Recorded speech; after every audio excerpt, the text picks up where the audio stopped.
gets.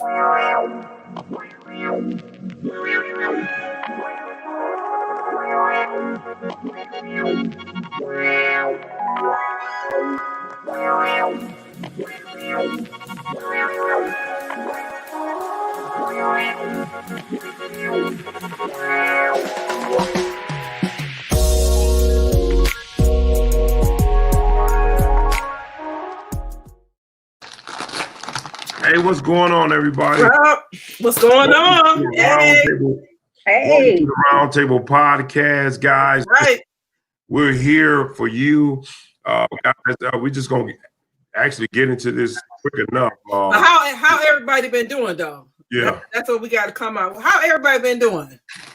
I don't know. My heart is hurting with all the stuff going on. So, Yeah.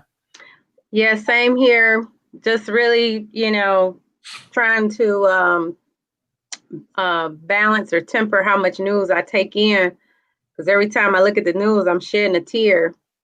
But I did get a chance to get my flowers. And so that was a bit of beauty. flowers. What you mean flowers? What you mean? Because I went and bought me some flowers too. What you mean? Tell me, what's up? Like for the yard. Yeah. Like I had already bought a set, but I have what I do. I have a number of hanging pots for my porch, And the guy was saying, he was like, usually I have enough flowers to last me through mid-July, but people have been here like crazy. And I'm like, it's probably because they need something beautiful and in the midst of all of this, dismal. Oh, yes.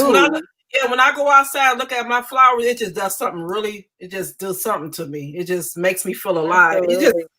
With all this craziness. Yes. Yeah, that's right. And all this craziness, shout out to Charles Bankston.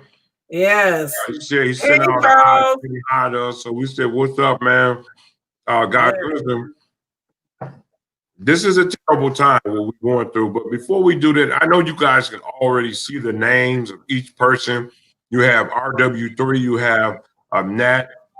Well, you have Lady B. Lady B in the house, and yours truly, Tony. Guys, listen. I mean, we already know what this is about, but listen, before we get into this topic, listen, we want to talk about, guys, if anybody wants to weigh in on this, you're welcome to weigh in on this. We have a producer standing by. What can they do if they want to be a part of this forum?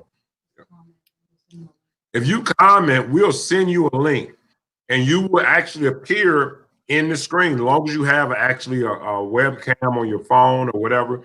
Just comment. If you comment saying, hey, I want to talk about this, we'll send you in. We'll plug you one at a time, but we'll plug you in. That's right. You already know what this topic is about. I mean, it's heated. World right now. And we our remarks was, here we go again. Here we go again. Back in the same situation that we was. I mean, and we already know what this is all about, dealing with the police brutality. Guys, I mean, let's weigh in on it. How do we want to approach this? Because it's so big of a topic. Ooh, gosh. Well, how do you guys want to approach this? I thought about, and there's one thing, one stat that jumped out to me, and I didn't realize this as I've been kind of digesting all this information. I didn't know that at the hands of police, that's the 6th leading cause of death of African-American men. Ooh. Wow. That's powerful. Ooh. Very. That is. So Tone and I, we have to worry about, of course, the ladies as well have to worry about our sons. Mm-hmm. And we have to be even more diligent with preparing them for when they engage law enforcement.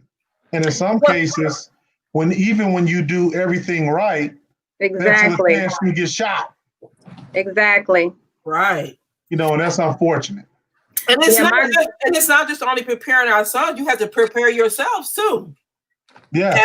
As Black men, older men. Oh, absolutely. Well, you know, I'm gonna jump into it like this. You know, looking at this situation, now what do we need to change as a people? What do we need to change as a country, a government, in terms of? And I'm going to say the word out there: our police. You know, for those who watching, you know, we know what happened. Where what is it? Gregory, is it George? George Floyd. Uh, yeah, my mind is just going blank right now. George Floyd. Yeah, George Floyd. Him all shot. You know, can we send a condolence out to the family? Yes. I mean, you know, a cop. You know, he came out. I guess they saying that he was.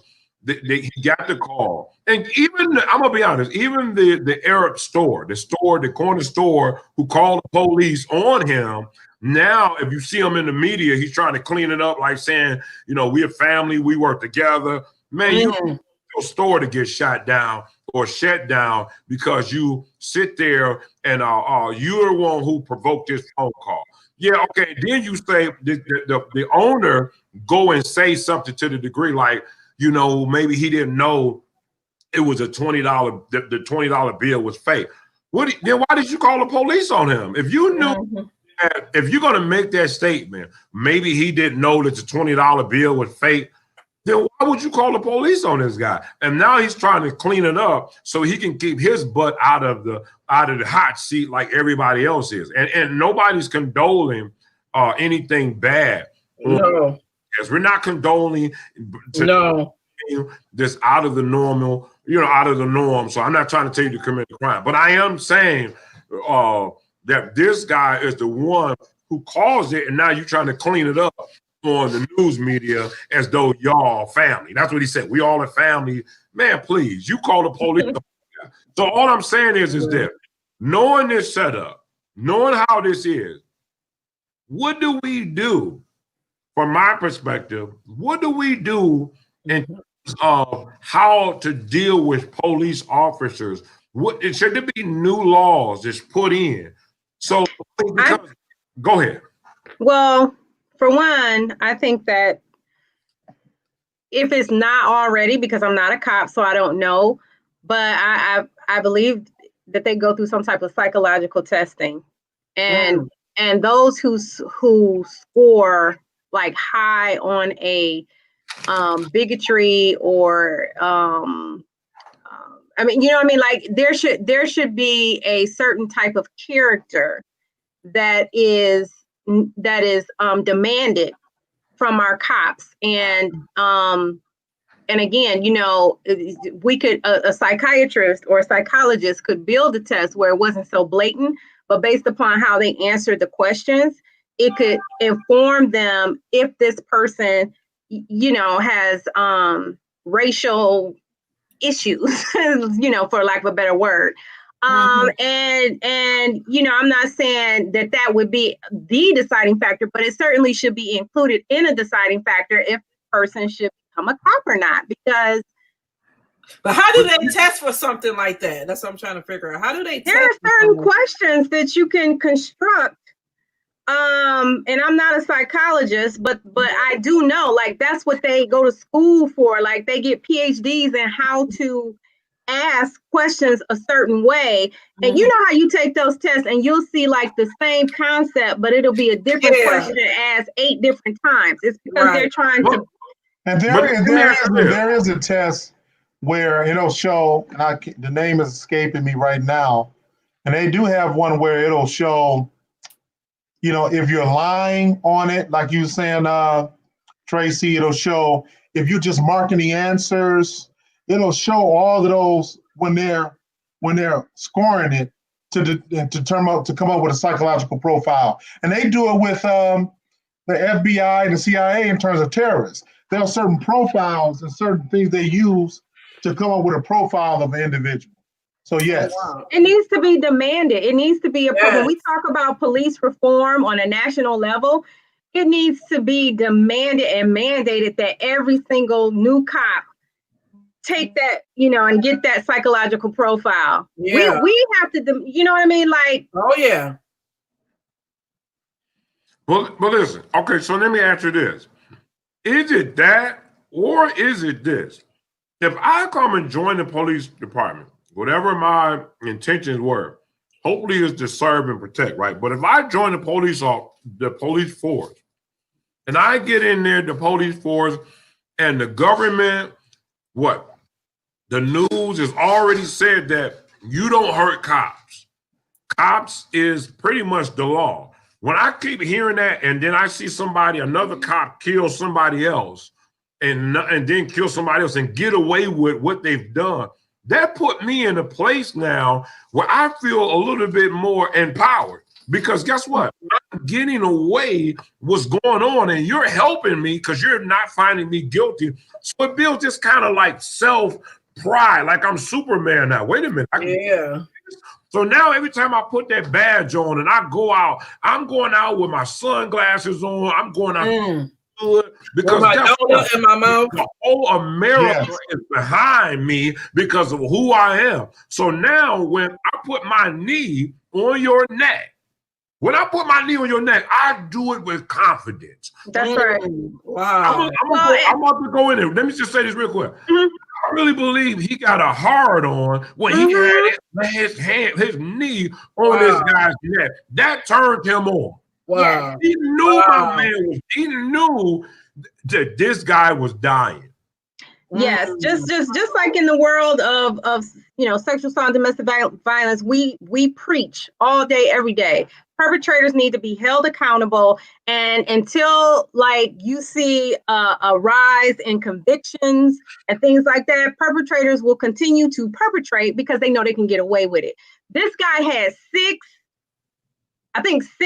different infractions, if you will, on his record, all kind of in the same lane of behavior.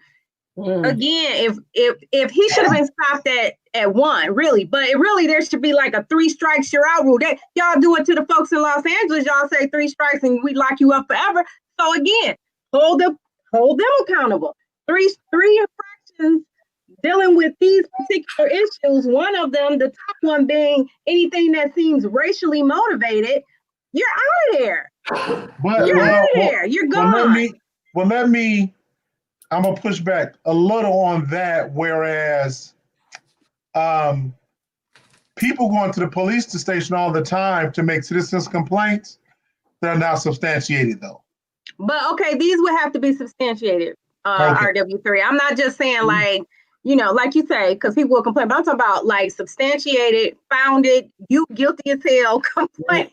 They need to get out of there. 3 strikes, you're out. It's the government. See, listen, the government had to change the game. You got to change. There again, for me as a human being, let's talk to me as a human being, as a person.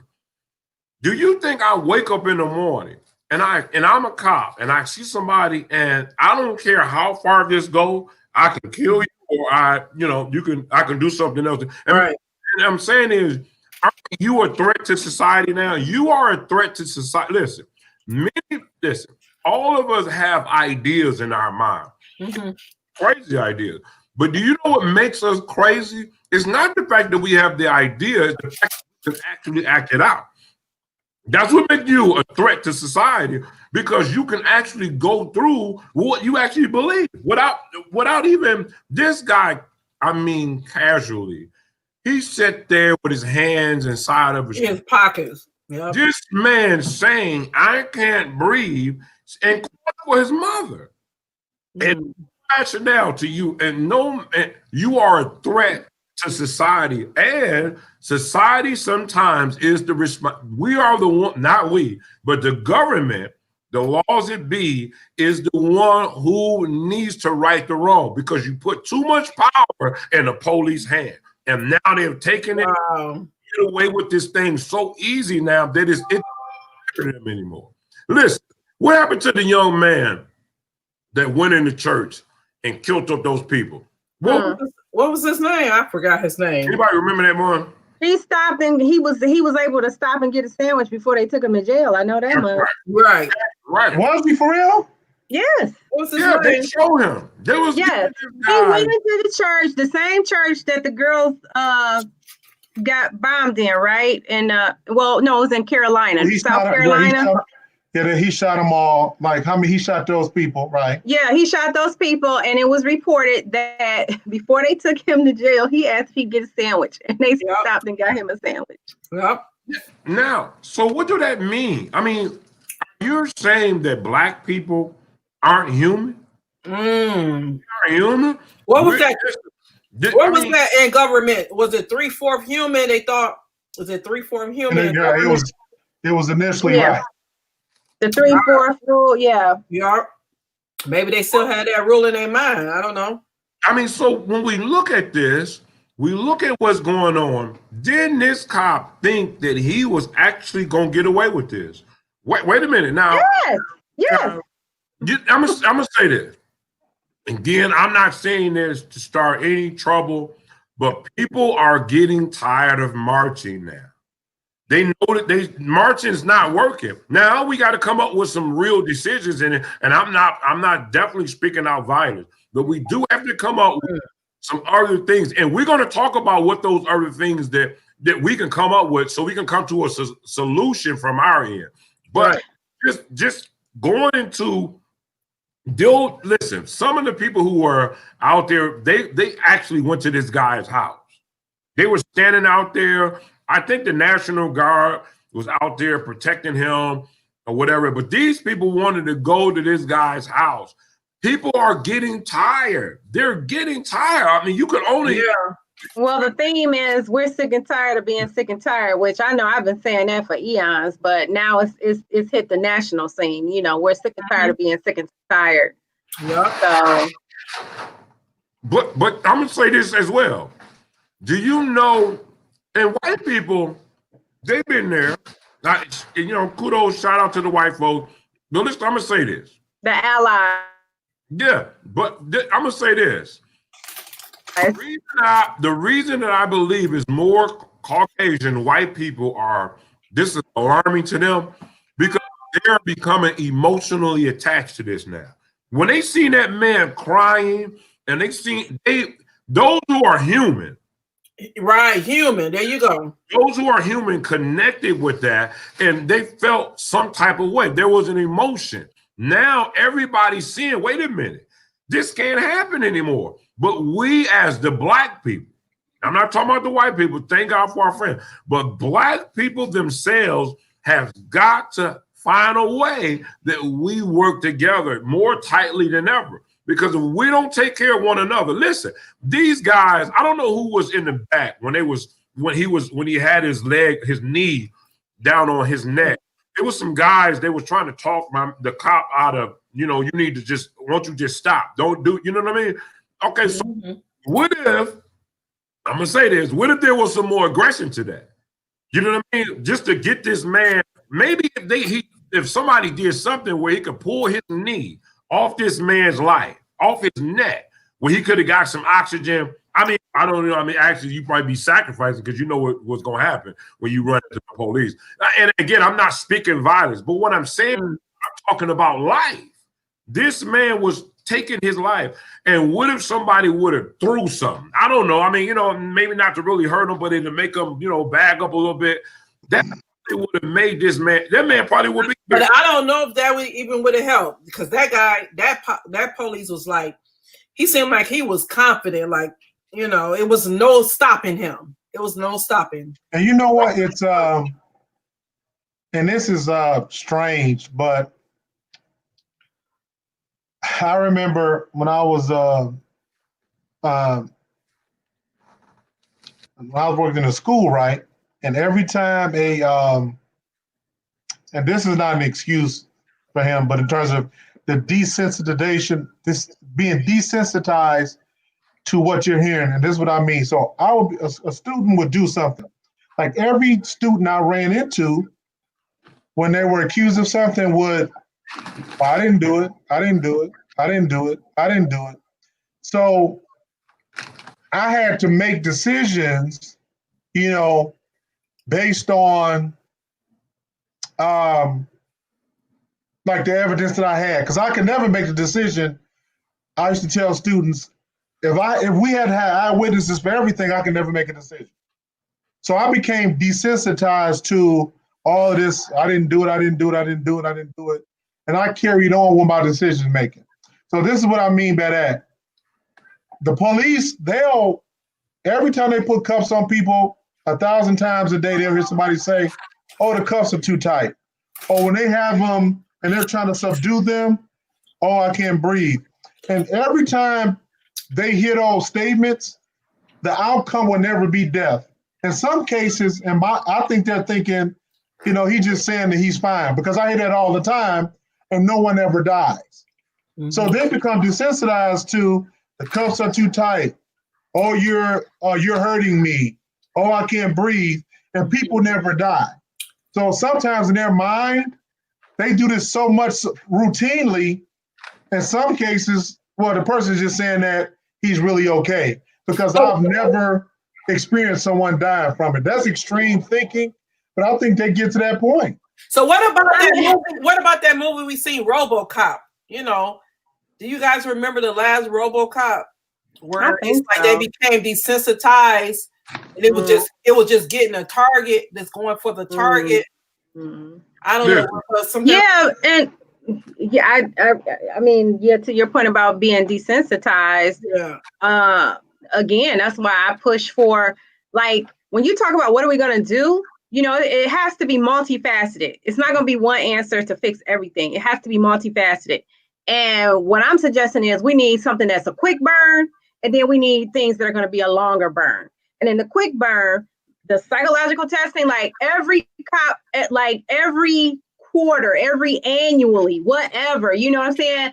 Mm-hmm. They need to get that, because if you're at the point, I mean, even in social work, you have burnout where you just don't care anymore. You know what I'm saying? And it shows in how you treat your consumers. So if you are go ahead. If you are at that point of burnout, desensitization. She froze up, so we'll keep going. Yeah. Then something. Okay. We had Queen Shaq. Thank you for your comment. You said, yes, it was a public lynching. Thank you, Sharon Smith. You said this was a public lynching. And let me add this to what Tracy was saying. I think, number one, because we've noticed, I think it was in Chicago, in some cases, they won't even have their body cam on. Number one, I think part of police policy, if your body cam is not on, immediate termination. Like, you should always have your body cam on. Right. Secondly, Tone, it should be set up where with the body cam that because each precinct, I think they have a lieutenant who's at the precinct who's take calls, or who's kind of in charge of the officers in the field. I think they should be required for the officers that's in the street. They should be able to see what's going through the body cam. Like, they should be able to have TV cameras to see what's going on as the officers are in the field. I don't think they do that. It should be a connection hardwired to headquarters, so it can be viewed by, somebody at the precinct. Yeah. And that makes a lot of sense. At least those who are there at the precinct will be able to see this, if it even matters, but maybe it'd be harder to clean up. Because these guys still think it's cool. As video plays, they still think it's cool to team up, to have this code, whatever one cop do, we all in this together. That attitude has to break, because I believe that I heard a prosecutor, and the prosecutor was talking about how there's supposed to be some type of rule where the other cop, if he see the one cop being excessive, he can say, hey, listen, you need to, we need to, do something to break off of that, whatever what he's doing. Maybe we need to calm down or whatever. And these cops didn't do it. And I'm gonna say, we got this one cop standing in front of this guy. The people telling him is dying. And if I'm a cop and I have a family to take care of, I can care less about you being the guy riding with me. In fact, I'm gonna tell you, hey man, you gonna cost me my job, so you can't do this. You get what I mean? But here are these knucklehead cops, and listen, I'm not making on all cops. I'm not doing that because you do have some that are good. I just wish when this problem happened, the ones who are good show up. They just never show up. You ever heard that? They'll say all cops are good. We get that, but why the ones is good? Why they never showing up? Why they all of them riding together bad? No. And you know what? And let me add on to what we were just talking about, Tony. A lovely T have popped out. Oh, thanks, Queen Cat Shack. She said that's a great idea. We'll work like they do green light businesses in terms of from headquarters. Think about this. If you have that lieutenant at headquarters, and say there's, at a particular precinct, there might be 5 to 6 cars out in the community. And you got those screens, imagine if with the body cam is on, the lieutenant is sitting there and he's able to say, hey, get off his neck. I mean, he's watching the arrest. He's watching the progress. So if he notices that something is going awry, the officers can hear from the headquarters, that's a bad idea, or I need you to. So they should be connected, and they should be able to get direct communication that's right. from that precinct, watching those body cams out. That's so they're sitting there, because they're sitting at the desk, and they can be watching. Then they see somebody. I like that idea. They can be observing. They can observe the traffic stop, and he could be sitting there, and he can jump on there. I need you to boom, boom, boom. Yeah. Yeah, more accountability. Absolutely. Hold on. Yeah. Give me a check for that one, T. But check it out. Hold on, wait a minute now. Representing RW3 money bag, if that wasn't going on. Listen, we heard it here, so we bet not hear nobody come and the psychological testing. Yes. We're giving you immediate solutions. Because the other thing that's a more slower burn, adding on to what RW3 was saying, is that you got to make sure that your lieutenant ain't corrupt. And doesn't have bias, because the police and for all the right reasons, I get it. They're a brotherhood, and I say that loosely because there are women cops. They're a fraternal type order of sorts, you know what I mean? And so, you have to, the slow burn is addressing the corruption, addressing the good old boy backdoor deal network, and particularly in communities where you have the majority of the cops that don't look like the people they serve. There has to, you know what I'm saying? And so when you're talking about changing attitudes, that takes a lot longer than policies that force them to have to adhere to a higher standard. See, but this is the thing, though, a couple of things. Thanks, Zeke. Zeke made a very good point. We can talk about this a little later. The looters are not protesters. We can jump into that a little bit. But this is the thing, though. They're legislating people's heart, and that whole racial or what's the term we look for? The class, what's the class when you I'm gonna think about it in a minute. But having that mindset. Cultural sensitivity? Huh? Cultural sensitivity? Diversity? No, I'm gonna think about it in a minute, and it's gonna pop in shortly. But my thing is having the mindset, changing people's perspective in terms of how they deal with a particular population. We do the psychological testing, which will weed out, but primarily having those policies and procedures in place for people that struggle. They may never change their mindset in terms of their racial prejudices and their this classism subservient attitude they had towards African American people. So we have to have those policies and systems in place to hold them accountable for it. And just. But let me ask you this on the other hand. Here's about the protest to the looters as protesters. Now, should they have burned down those things that have burned down? Should they have? No. Target and took those things out of Target. I mean, and I get the word no justice, no peace. And I get that, no justice, no peace. But should they have ran into the Target and looted the Target and took those items out of the store? No. And you know what? I think, and so I want to be careful. So this is the piece I want to add on to that as we think about this and probe it a little more, unpack it a little more. Like the news was saying, you know, one of the things that I noticed, particularly in Detroit, is that there were a lot of white people. And I was like, this is odd to me. And so I think that, you know, we have to be careful when we look at it with a broad brush, because I do honestly think that there was some infiltration there by groups that had a specific intent. Yeah. And it was not, you know, justice for the Black people. Right. You know what I'm saying? And so when I saw, they showed clearly a woman, I think this was in Oakland. And this is a white woman with blonde hair who was trying to bust out the window of a store. And I'm just saying, it seemed really, really odd. Now, there were Black and brown folks carrying out TVs and trying to bust open the ATMs. But I think we were more of the followers of what they saw these other folks start, because these other folks intentionally were trying to incite violence.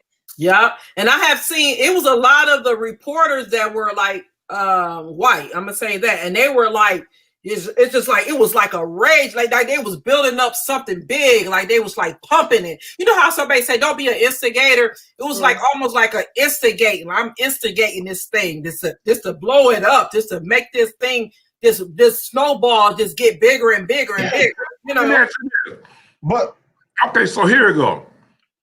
We know that policies should be in place for our police officers.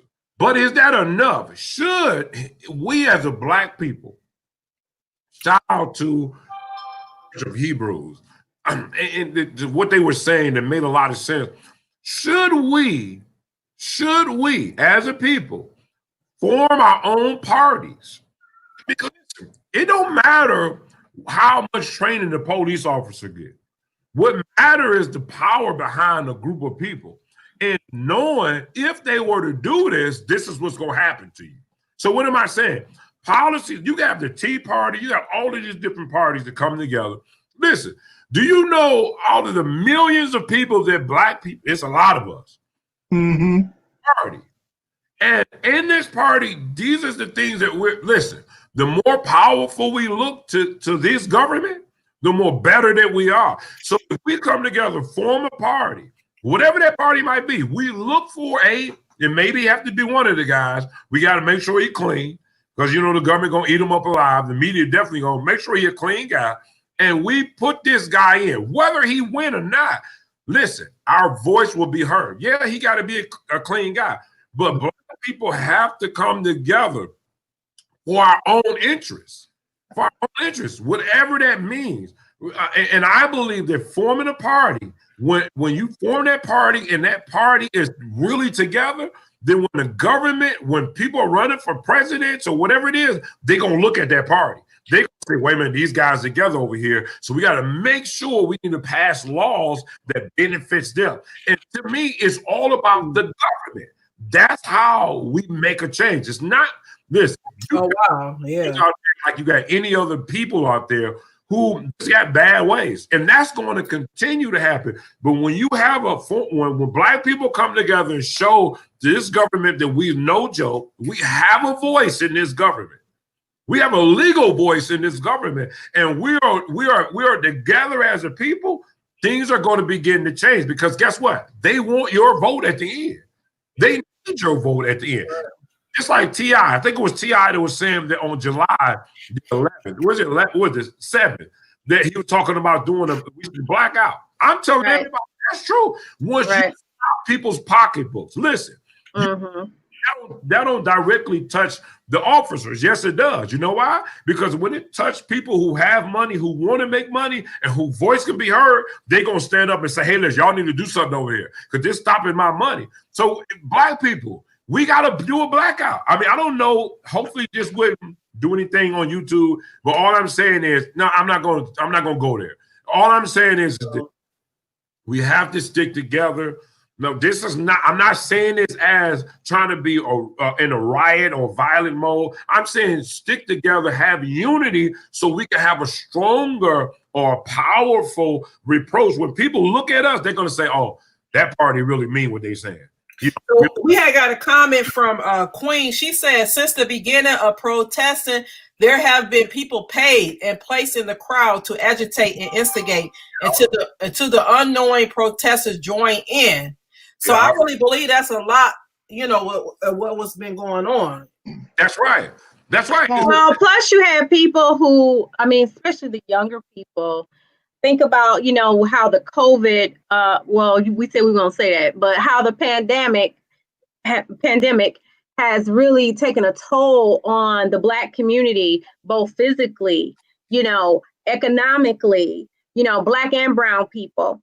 It really was the first layer of that blanket being pulled back on the bed to uncover, the I want to say inequities of people of color and their access to have a better life. You know what I mean? That was the first layer. Then you got them sitting up here, a lot of them I mean, just all of that brewing. And then this happens. You had a lot of pent up energy ready to be released, and this was the perfect thing for them to release it on. So all it took was a little bit of provoking. I'm gonna say this. I'm gonna go back on this where one of the comments was said that some of those protesters or those looters aren't protesters. I'm gonna say that that's not necessarily true, only because you do have some protesters who just getting tired. And listen, when you see there when they was doing all the riots, you see a lot of frustration. You see now, you did have some people in there who wanted there's an opportunities. You get what I mean? To make something happen. But then you see a lot of frustrated people who said we got to do something, and because they don't know anything else to do, this is what they do. Now, I'm not saying it is right, but I am saying that you have to make those moves that you made have to be strategized. But you know what, Tone? No, like looters aren't protesters. As soon as you start looting, your job description changed. For example, you're a police officer. He was a police officer until he committed murder. So he's no longer a police officer. He became a felon. He's a murderer. Right. Just like you down there protesting, as soon as you start breaking into stores, and you're not a protester anymore. You're a criminal. You're a criminal. Look at this. No, I get that. And that's true. But it's coming to this thing where people don't care anymore. They don't care. They're so emotionally caught up in this thing where I've seen people actually on YouTube talking about this thing and literally crying. Yeah. Why? Because they're so caught up emotionally about this is going to go and ring out in people's ears for a long time because of how it happened and the emotional cry that actually came out of I can't breathe. Right. For your mother, what place are you in? Think about this as a grown man. All the men who are watching this, if you're calling for your mother, that is deep as a man. Because that's the person you believe that can help you. Right. You always make things right. It's just got that bad. But what change has been made from the last riot to now? What change has been made in this situation? Because I'm trying to understand, like, where is the change coming in at? Even from here's the thing. I'm gonna say this like this: Black people have got to get tired. And what do I mean by tired? I mean tired of they're gonna have to start stepping up and say, hey, listen, I'm going to step up. Who want to step up with me? Who want to step? What am I talking about? Black people have to start to become builders. builders. What? And whatever it is that you're doing, what is your entrepreneurship, you need to actually push the button and actually start doing it. And really build it. Don't do all this playing building. Right. It's time out for playing building. It's real building now. Right. This is the solution. Because listen, we will be back in this same place where something else happened. Listen, if you want to sound the alarm, money is the only thing that some people hear. When you sound the alarm, it better be about how powerful we become. Because it don't matter if you go in the store and loot. Listen, here it go with Target. They can pay the debt off. Mm-hmm. In fact, they can care less. They got insurance on it. Yep. They might get even more. They can rebuild, but can you as a black community, you rebuild? That's the question. They can rebuild. They're gonna have $1 billion in their bank account. Right. But can you rebuild? Right. So what are we saying? Black people. And I am saying black people. Listen, your voice is going to be heard, but it has to be in the right language. Can't be the language of destruction. It has to get people in their pocketbook. Right. Pocketbook, when you get them in their pocketbook, they hear you now because we're affecting their bottom line. And well, that's why that what are they calling it? The blackout? Yeah. Right. That's why that's critical. And I mean, I remember it's been tried before, and I remember like forgetting the day or like I was low on gas, so I was like, I hate to, but I gotta get some gas because I gotta get home, you know. So I think that we gotta. Well, one person was saying that it has to be more than one day because what happens is like the day before you double down, you know, because you make sure your gas tank is full, you make sure you go to the grocery store, so the money that you don't spend on the next day, you've already spent it the day before in preparation of. So I think that you know it has to be maybe more than one day, maybe not quite a week. I don't know what the right mix or formula is, but it has to be, like you say, Tom, a collective effort from young and old. We have to hit them, and we have to hit them hard to let them know that we are sophisticated enough to organize and strategize and make impact. Right. And listen, somebody said, it's two. I'm going to say it like this. It's two comedians. I don't want to say their name. They well-known comedians. And it was this dialect about something in order for the cops, if you want the cops to stop killing, then we first got to stop killing one another. Ooh, and the other comedian thought that was so stupid. Wait a minute. You mean to tell me that it's all right for a cop to kill us? You don't kill us because we killing one another? That's not a pass. So now the big argument on social media between the two comedians because one believed one way. What did Joe shout out? What did he say in that? He said black people act like they need a leader, someone to follow. Well, see, here's the thing. This is the thing. That's how the laws are on this earth. There's always somebody who's going to be in a type of democracy, whatever. There's always going to be. So what am I saying? That that's something that's always going to always happen. But here's the thing: when we make our rules and we appoint the person who we want to be our leader, then the rule. I mean, everything's changed. Because just like we have white people who have someone like a Donald Trump. And guess what? Some of those white people are comfortable whoever leading them. Why? Because they know that white person has their interests. They got their interests. Even if they don't even know him personally, they know that he has their interests. Now listen, what did he quote? What did he type? I wish we can put that up there, the tweet that he put up there. He said if you when you start looting, we start shooting or something like that. Wow.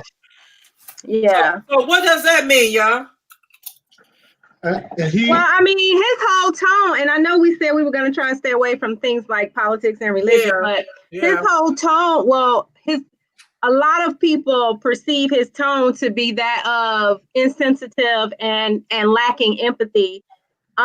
He is like, this time we're gonna send the National Guard in so they can do it right and they can come with force.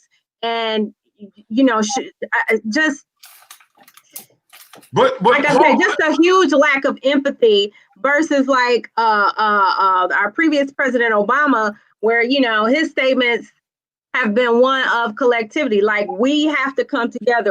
You hear the huge difference in the pronouns. He uses things like us, we, our. Trump is like, I don't even know. But guess what though? but here's the thing. We don't have a leg in the game. Listen, it's not about Trump. It's about where our control is. When I'm gonna say it again. When and really mean this, when Black people stick together all over the world, when we come together and as a force, I'm not saying in a violent way, I'm saying politically, because this is the language that this country speaks. Listen, power rules. I mean, that's what it is. It's overwhelming. When we as a people lock down and say, hey, listen, this is going to be our guy. We're gonna school this guy. He's gonna be able to be a real good guy. I mean, you know what I'm saying? So this guy can represent who we are as a people. And listen, we're all, whatever he says, what we're gonna do. We got to make sure this guy is real clean, obviously, right?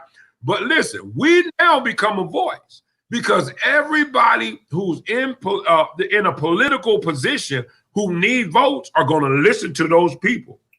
So guess what? Now you can make your demands if we stick together. Now, there's always going to be some kind of sidetracking where they're going to try to pull one of them out, offering them more money. Well, then you got to watch for that guy. There's always going to be a buster inside of anything you do, especially this high volume. Especially, you know what I mean? So, because there's a lot of us. But when Black people come together, put somebody up who can speak for as a people, and we back this guy, then guess what? You're going to see a lot of change. We don't need nobody like Al Sharpton or what's his name? Oh, Jesse, whatever his name is. We don't need none of that. Can't be bought. Nobody can be bought. But listen, all I'm saying is, to me, that's what's going to make a change. We're fooling ourselves if now listen, overall, training is something that everybody needs, and especially in this situation. But does you count? Do you count? I'm talking about our Black face. Yeah. In their training, or are they just doing it for everybody else? Because what I see is our people that's dying the hand of white cops. That's what I see. Our people dying by the hand of cops. So all I'm saying is, what if the training is implemented? Is that enough to erase this person who can obviously? I mean, you can hide your characteristics until you get out on them. You get what I mean? Knowing that the world or America back police officers. Well, that's what I mean. I don't think it has to be an or. It has to be an and. Because the minute that we think it's going to be one solution to fix this very complicated, layered problem, we get behind the 8 ball. So I think you can have room for both. I think we do have to be like they had both of the Black mayor. They had the Black female lady who was the mayor of DC, and the Black female mayor of Atlanta. And them alike, like-minded folks are saying, like, if you want to do something, make sure you register to vote come November. But I want to take it just a step ahead. Like you're saying, do we need a Black party? Do we need a Black leader? You know what I mean? Like, we need to get registered to vote, and we need to pay attention to our local politics. Detroit is 85% Black. And me included, when I go to the ballot, I promise you, like, by the time I get down to the judges, okay, the school administrators, the local people, I'm guessing in some instances, guessing. You know what I'm saying? Because I have not done my homework. So when you say because sometimes people will easily back off and say, I'm not going to vote because my vote don't matter, because it seems so small and such a big, huge system. They should have local. But they should have a website where they have everybody that's running for office have like a 2-minute video talking about what it is, their background. And so people can go on that website and say, oh, okay, I see what you're doing, and so when they go to the polls, they would know about this individual. You know what I'm saying? I really think that should be out here because. But I'm going to say this. At a tone that when you operate in the city of Detroit, the people are going to hold you accountable. So you can't come through here with no flim flam. Thank you, ma'am. That's the tone that we can set locally. Right. But I'm going to say this. That's cool. I get what y'all saying about the going to vote. Mm-hmm. Also add this on. I know that we should vote. I've been voting. Mm-hmm. But to me, it doesn't matter. Yeah. If I go vote and I still put that same type of nature back into the White House, it doesn't matter how much whoever you vote for, until you know who it is that represent us. I'm talking about us that represents us.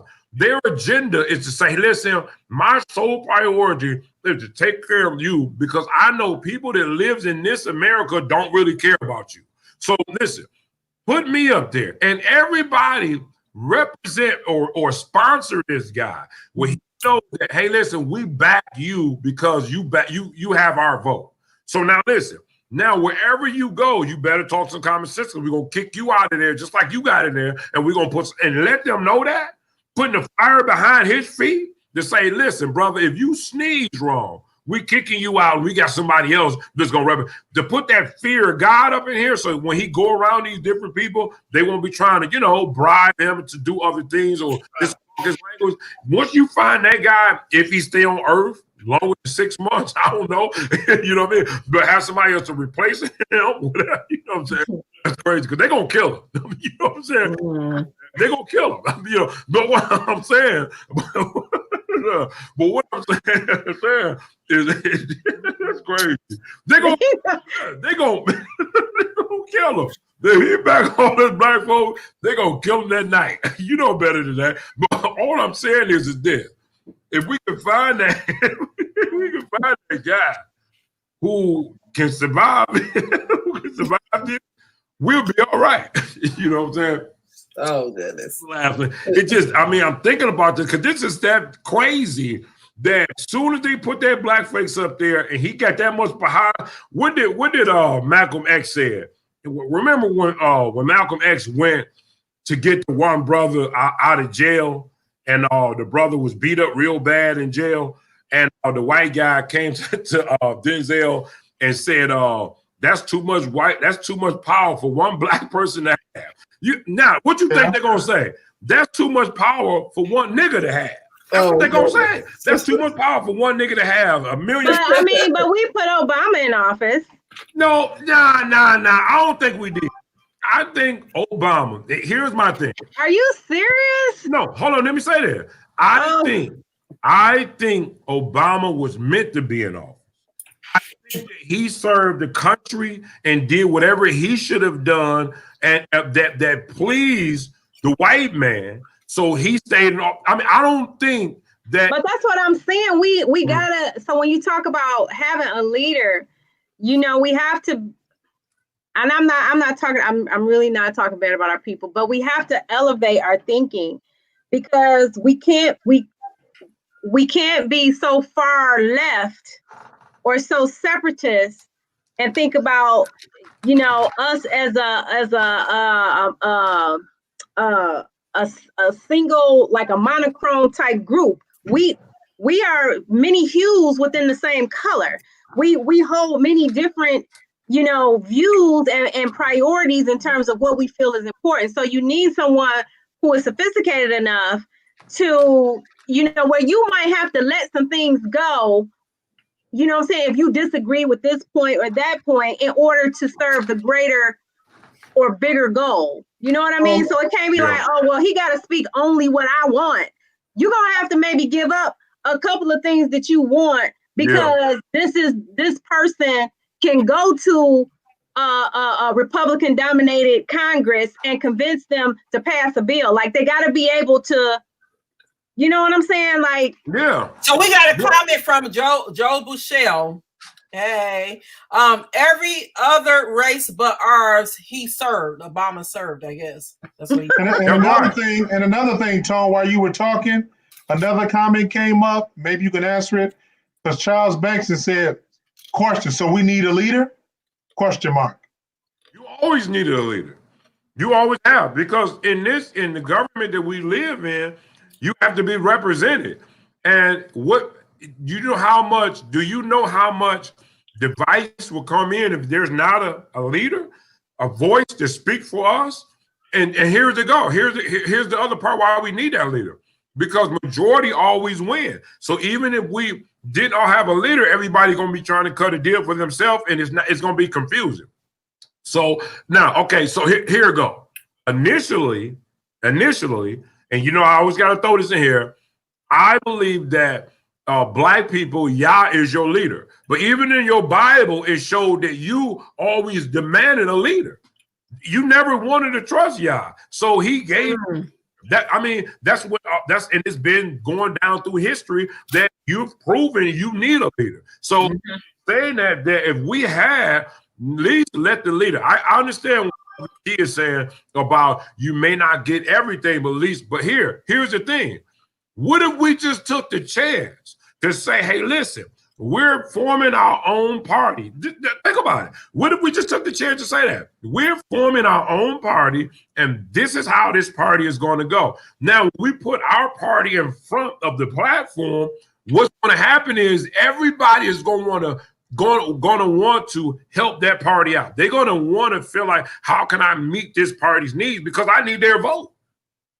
Now, I want you on that, Tom, because having that much power, because you notice how they say when they have quote unquote some of these independent parties, they always say they try to get some of these independent parties, especially someone that have enough influence that can sway the vote Democratic or Republican. So, Tony, you got a good point. If we formed a party where they'll be forced to come to us, because our party can sway one way or the other. Exactly. Even though if our candidate legitimately, quote unquote, won't get elected, they'll be forced to deal with us. Exactly. Because of the influence that we have in swaying one way or the other. Exactly.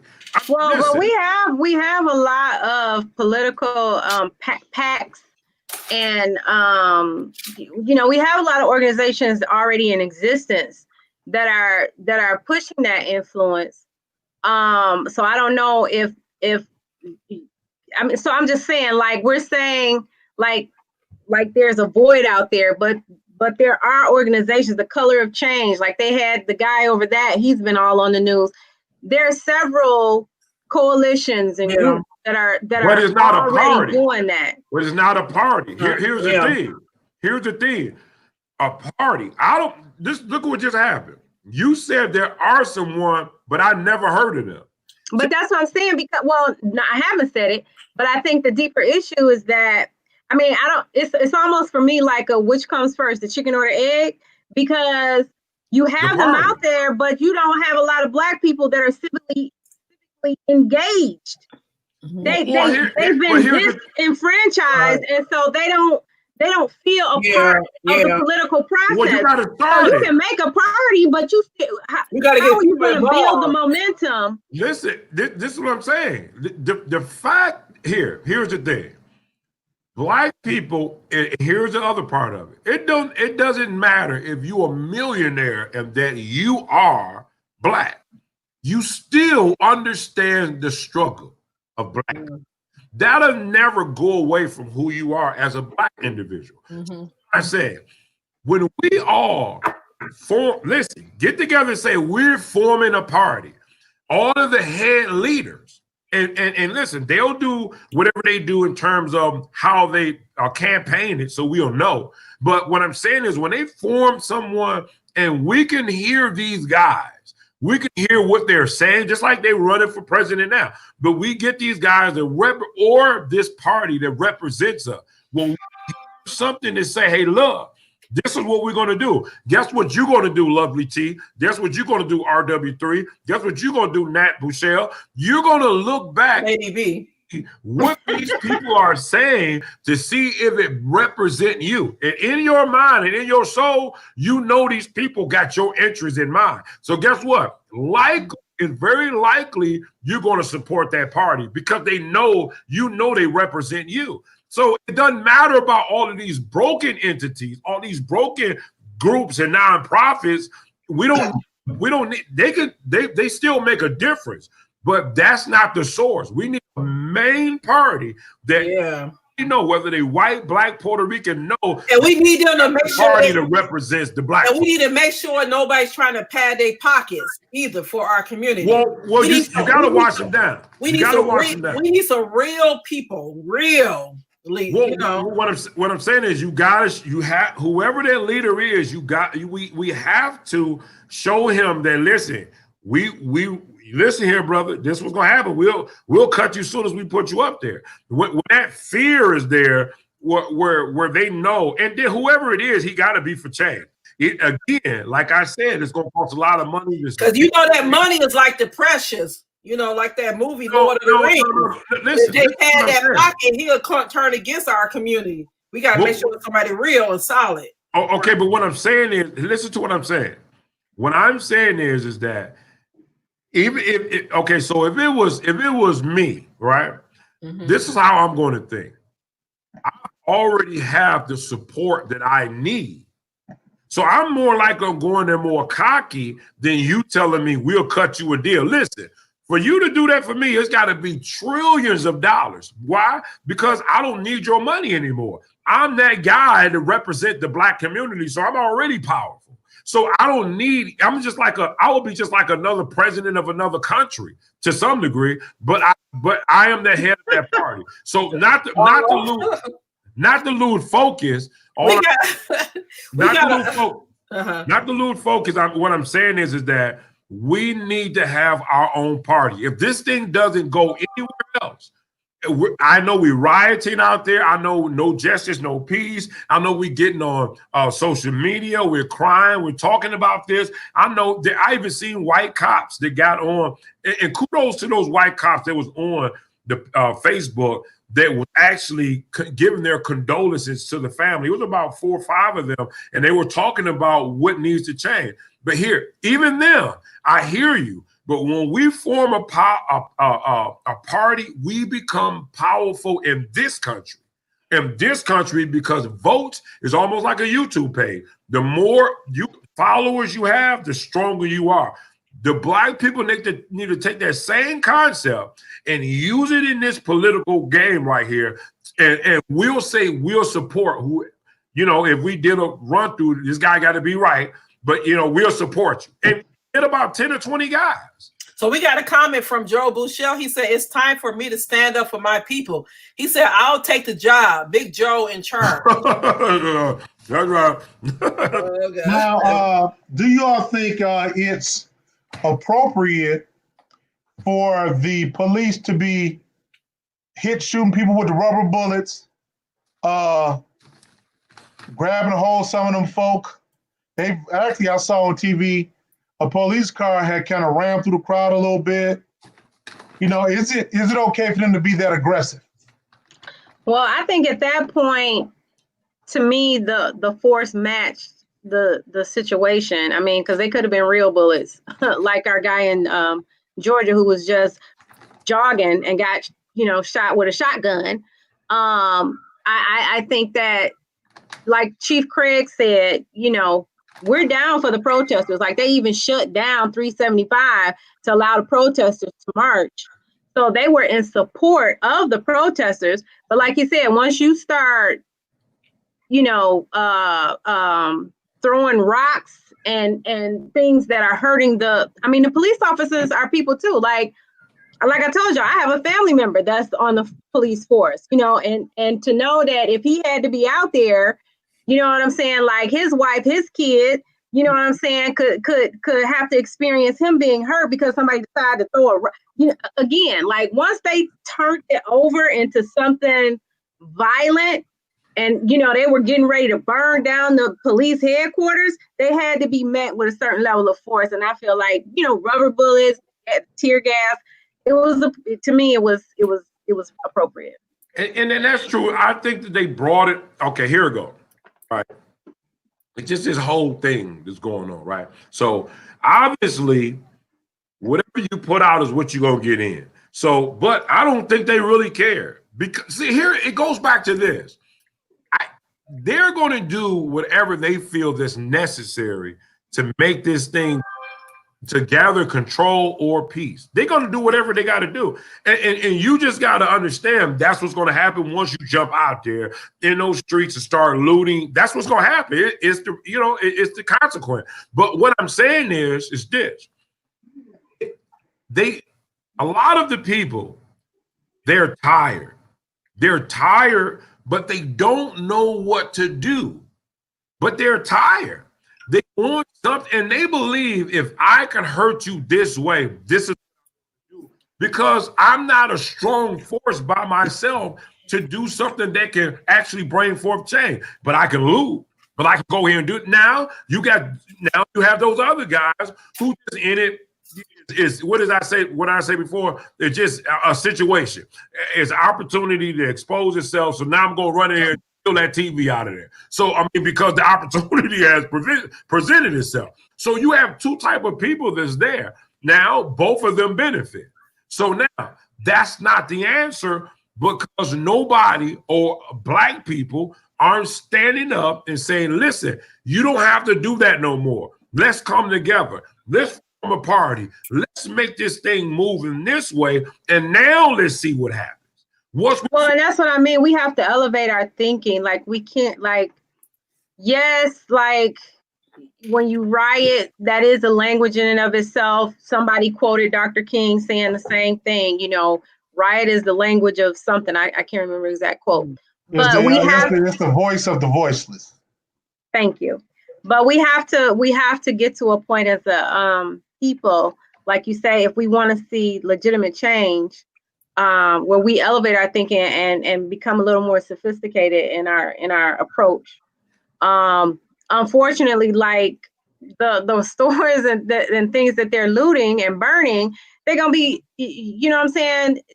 They're gonna be needing it, right? You know what I mean? You burned down in Minneapolis. You burned down the police station, right? And then 2 days later, when there's a domestic violence call, you're gonna be complaining because it took quite too long to get to you. Right? I mean, I'm just saying, like, you don't do it where you lay your head. You know, what's that old saying that you don't? What's that saying they say about you don't? The hand that you don't SHIT where you sleep.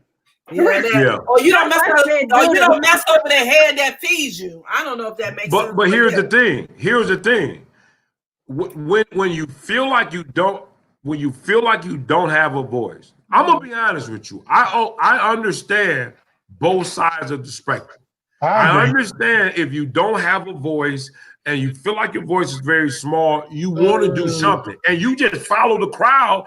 I'm gonna be honest. You even know that it's wrong to do. It's not that they don't know that this is wrong. It's just that they don't care because of them saying that I don't have a voice. So I do get that. But listen, take that same energy that you will use to do all of this, disrupt all over the world, and take it and put it into a product. Because I'm gonna say this. That's the only language that United States of America hears is that where is your power at? We do that to the world. We do that to the whole world now. We're the bullies for the world. So what I'm saying, we have to be the same thing in America. Where is your political power? Who do you represent? Because once I see, and if it benefit me, I'm going to hear what you got to say now. Until that happens, you can riot all day. And nothing ever happens. Nothing ever happens because we got to make our voice heard, but not by violence. We got to. And let me check this out, Tom. Yeah. You made a good point where, again, by saying this, doesn't mean I agree, but understanding both sides. You know what their language is for America, American history, and what's up? You hear these these pundits pontificating about violence and looting. The American history language is violence. What do? Yeah. We drop bombs on nations. We drop missiles on nations. We saw when people don't go about hearing what we got to say in America, we threaten folks with war. I mean, we do all types of stuff. Like the history of America is violence. You can just think about the African American experience, Black folk. They put us in check and held us through violence. Yeah. Whipping, killing, lynching. Yeah. They kept generations and a whole culture of people in check through violence. Yeah. Violence is the language of America. And this is what Shantae Farrakhan said.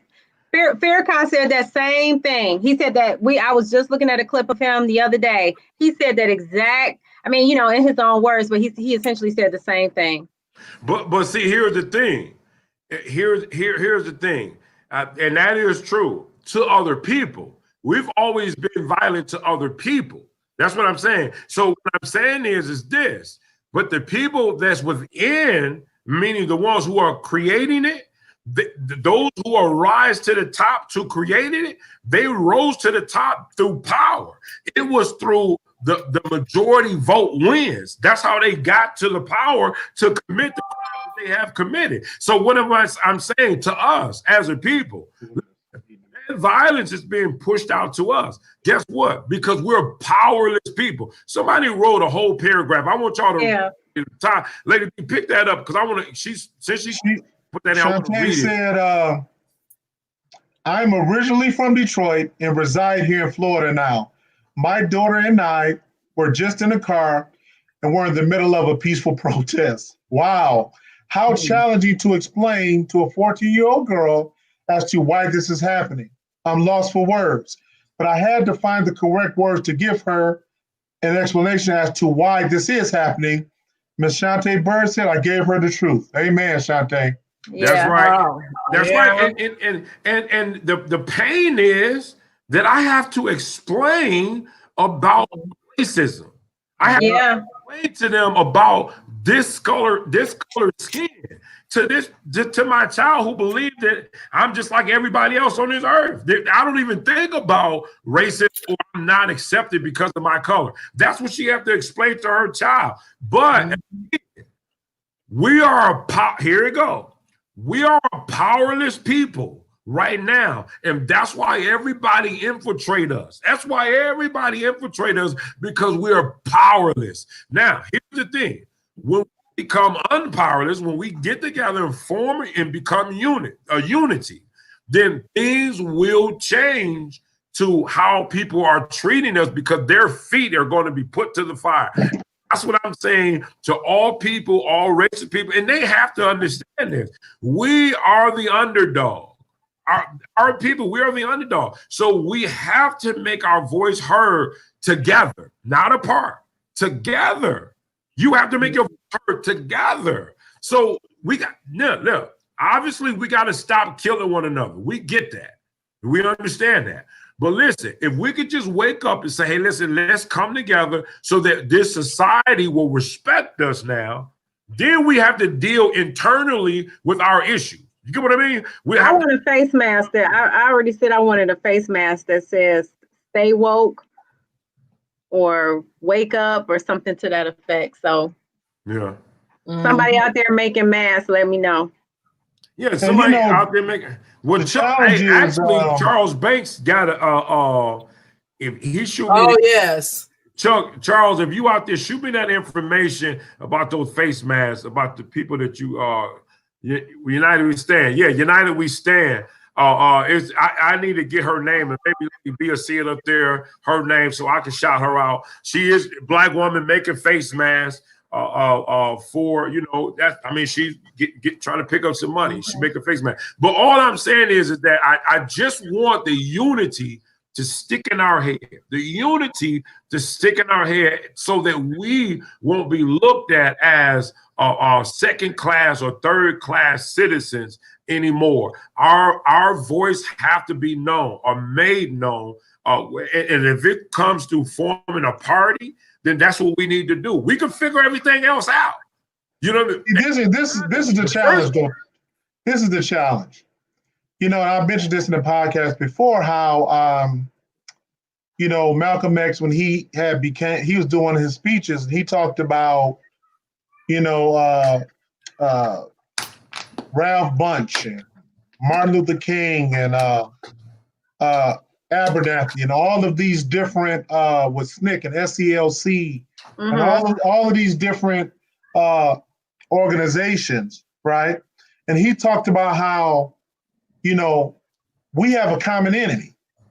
And he said, we have to be united because we are fighting the same oppressor. And he talked about how, you know, we have to, because when they deal with us, they don't separate, oh, you're a Christian, you're a Baptist, you're this, you're black. And you're a common threat to our, and Tone mentioned it, our capitalism. So you're a common threat there, so we're going to address that. So one thing about it, I think the major challenge is this, though, in terms of our unity, why we have to have some unified sacrifices. Because there are some folk, right? Think about this. There are some folk who, quote unquote, feel because of my stature, I've made it. I don't want to sacrifice my place. I don't want to sacrifice what I've made it to for the common good of the whole.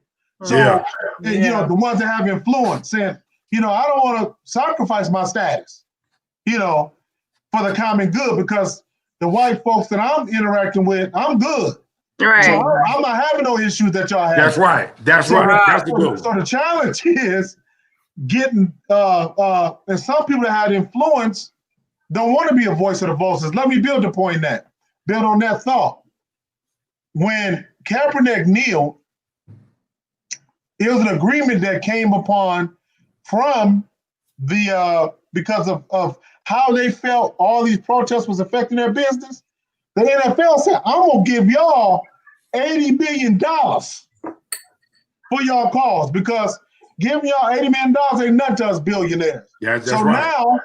Now they came together, they got 80 million. Now,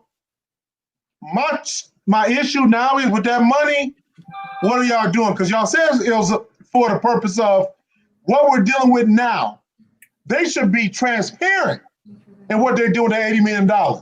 How are they using it for education of the police? The things that you were talking about, Tracy. You know, are they investing in technology in these departments where they're hit most? Like some of these cities, Philadelphia, Baltimore, Detroit, where they're most hard hit with some of this brutality. Are they funneling those dollars in those areas? I mean, what are they doing? You know, well, and that's a good that's really good. You know, one of the things that I might say, you know, somebody may be sitting back, they may be watching this pod, and they may be saying, "Well, I hear what you guys are saying," and I heard the brother who said, "You know, we need to start our party." Well, what can I do? What can I do today that's going to help towards this call? Well, I would say to you, brother, if you send me $5.99 today, I'm just playing. Look. What I'm saying is this. It's gonna start with grassroots program. It's gonna start with grassroots. And what do I mean by that? So what I say to you is this: find people who are like-minded like you, who looking for a difference, and they know that if we can build a party, I'm not saying form the party yet, but come up with some type of understanding with those people that are in your community who are like-minded, who want change, and understand that Black people have to have a voice. Share. And why am I saying that? Because if everybody start doing the same in their communities, I'm talking about Black folks, if they start in their community, there will be a desire or a want for something great because they're saying, listen, we're looking for a change. We're looking, now here we go. Now you say we're looking for someone Who can represent our people? But it have to start grassroots, where you guys are getting around like-minded like you, who want change and understand that this change can come through a party.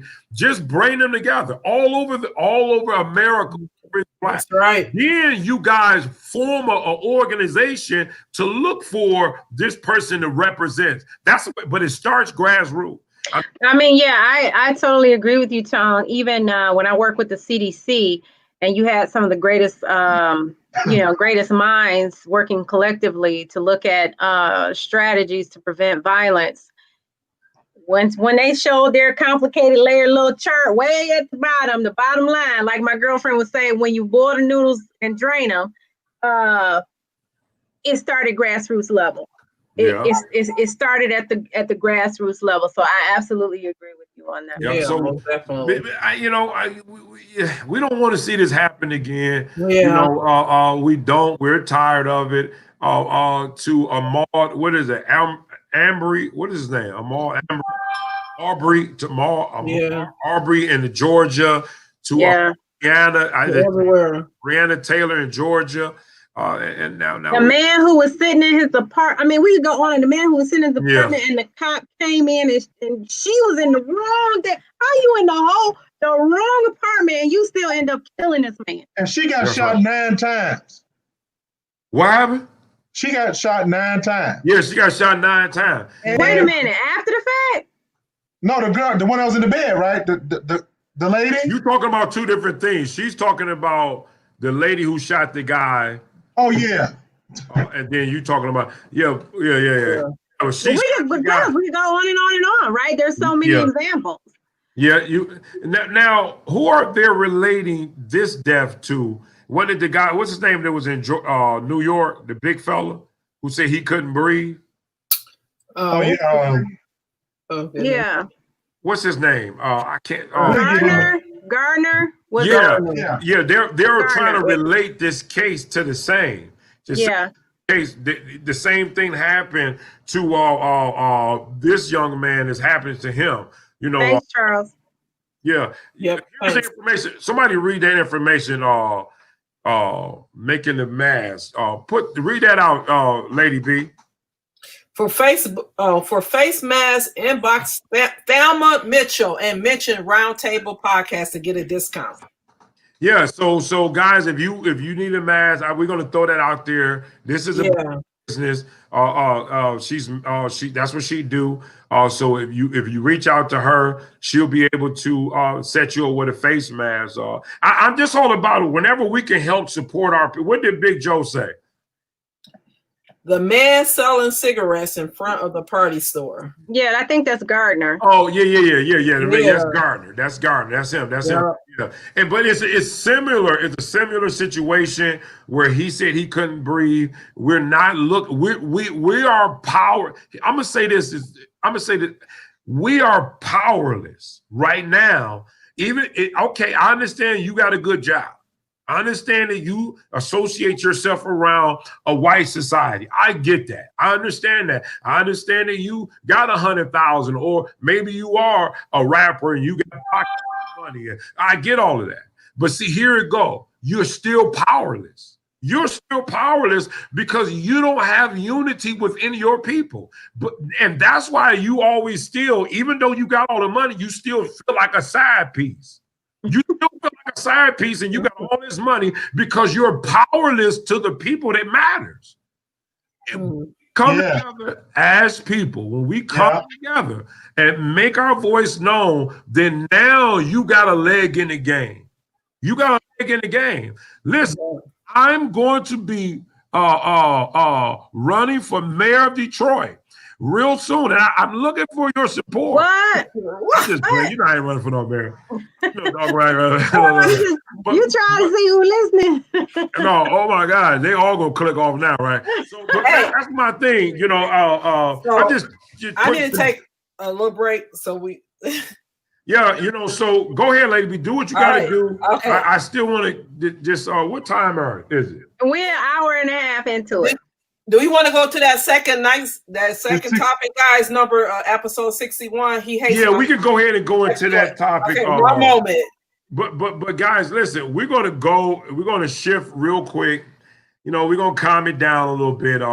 It's still a podcast. I could talk for hours on this, but I understand that, you know, we still business as usual with the podcast. And guys, listen, we just hope that you guys stay safe and start talking among one another about change in your community. And always understand, I would throw this out there, you're powerless until you're not. You get what I mean? So we have to overcome these situations. I believe that we need to form a party. That's just my belief. We need to form a political party that's going to represent us as a people, not as a people.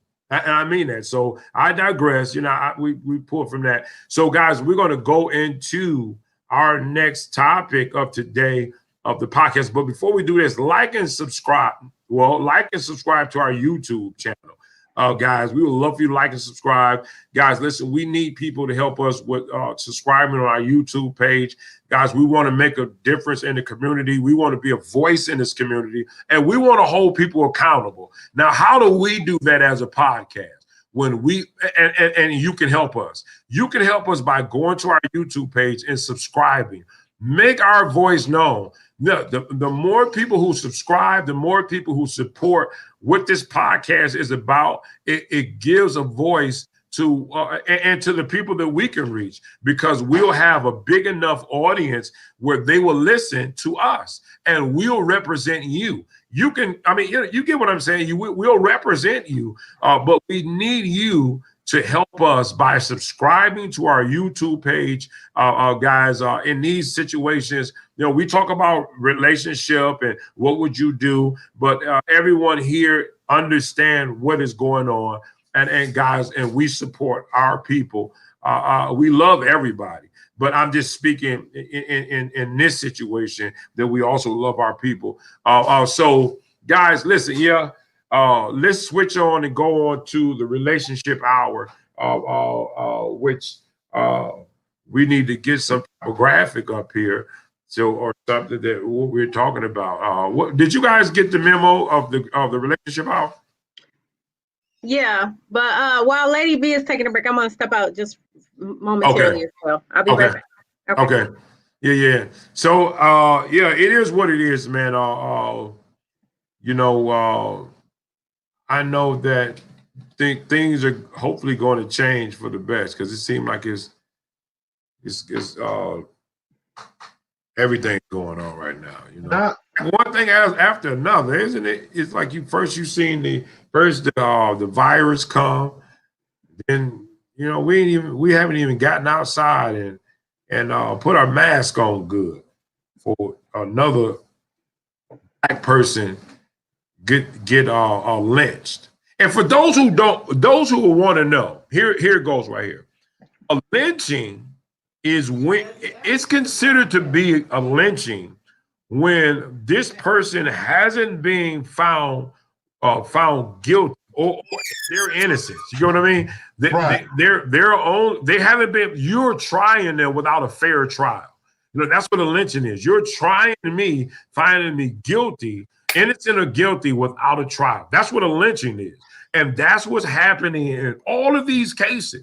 And Breonna, Breonna was that was a little different, not really a lynching. I don't know, that was crazy stuff. But we know for the Aubrey and Floyd, this is considered to be a lynching because these people were executed, found guilty without a trial. These guys, you know, and that's what this is. It's a modern day lynching. When you see those situations that happens, that's what it is, you know, and we have to stand, you know, and I don't want to keep talking about it and drilling it in, because I think that we're going to get it sooner or later. We have to get it. We have to wake up to what's going on with us in those situations. So we did in terms of the topic. You got it in front of you, Lady B? Yeah. He hates my sex toy. All right. Episode 61. We changed this one up, didn't we? Oh yeah. Okay, so here you go. Let's I gotta put my headphones in on this one. I don't know all the rambling and stuff like that.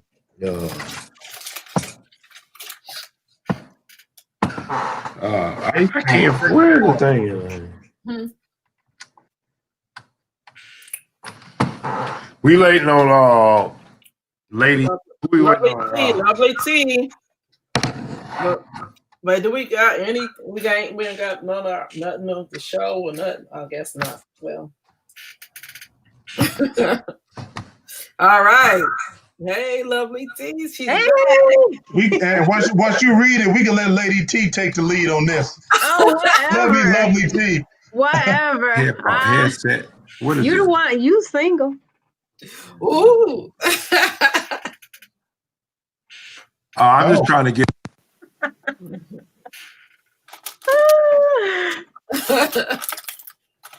Well, I guess you cut me up. I'm just saying you might have more variety of different kind of people. Ah. All righty. Okay, we All right. I don't hear Tony. I don't hear Antonio anymore. That's crazy. Okay, here we go. We can hear him now. Without knowing for him to hear it. But don't just connect to the headset. Oh goodness. I mean, headphone. Mute. I'm gonna try it. Go ahead, y'all. Go ahead. All right, guys. So I don't know how we want to bring it on. Introduction. Just read it. You guys are very interesting. You can go ahead and read it. All right, guys. So our topic today is he hates my sex toy. Is this a toxic or non-toxic relationship? Well, it's here's a question that came across our desk this week. It says, I have been married to a wonderful man for 4 years. We have 2 kids and we're really busy parents. I have sex with myself often. My husband recently found my vibrator and was angry. I thought he was joking at first, but he was serious. He said he should be the only sex toy I need. That's not true. But I couldn't say that. I love my vibrator and it gives me something different. I am refusing to get rid of it. What should I tell him? He has been giving me the silent treatment for weeks and it's causing a strain on our relationship. Is that toxic or not?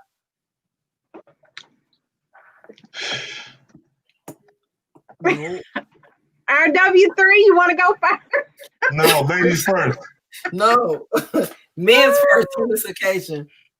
You know what, I Lady B, I think you're right because it sounds like the man is the one that has the problem with it. So maybe we should hear from a male's perspective of why that would be problematic. Here you go, the queen of deflection. Do you think that's okay, Lovely T? I'm just saying, like the man is the one with the problem. I'm asking you, do you think it's okay for her to do that if he don't like it? I do. Yes. Okay, I want to get to it. I already knew what your perspective was going to be. I want to hear you say it. Okay, so that's what I'm saying. I'm asking from a male's perspective. Why is that problematic? It's like it's a competition, and it doesn't have to be. But men feel, and I'm saying men because I know from personal experience, like men feel whatever about a woman looking at a sex tape or having a sex toy or what is that about? Can someone enlighten me and Lady B? What is that about? This is one of your top 2 craziest perspectives ever since you've been on the podcast. That's crazy. What's crazy? That's what are we on? The guy said, literally, he said, I should be the only sex toy you have.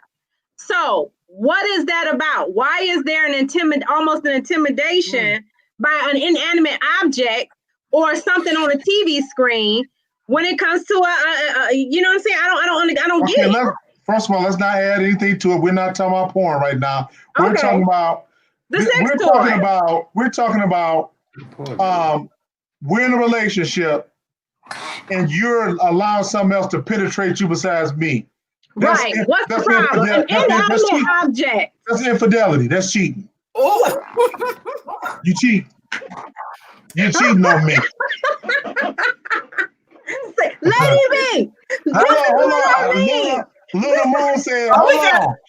Luna Moon say, I'm here, and this is an interesting subject. And Luna Moon, while you're here, and thanks for joining us, at any point, you can just give us a comment what your perspective is. But anyway. Right. Thank you, Luna. Thank you. Thank you. Okay. Number one. That cheating. How in the world is that cheating, she said. Thank you. I'm listening. If we are in a committed, monogamous, one-on-one relationship. You are talking about a battery-operated. Can I finish? Thing. You want me to finish? Go ahead. Hitler, Jr., dictator. Listen, if we're in a committed relationship, we're in our relationship, the only thing should penetrate your body is one, only me, or number two, when you have the gynecologist. That's it. Why? Are you intimidated? Are you fearful? Are you fearful that thing is going to be more pleasurable than you? Tone, jump in, brother. Let's put it out there. Tone. Are you worried? I asked you a question, Mr. King of Deflection.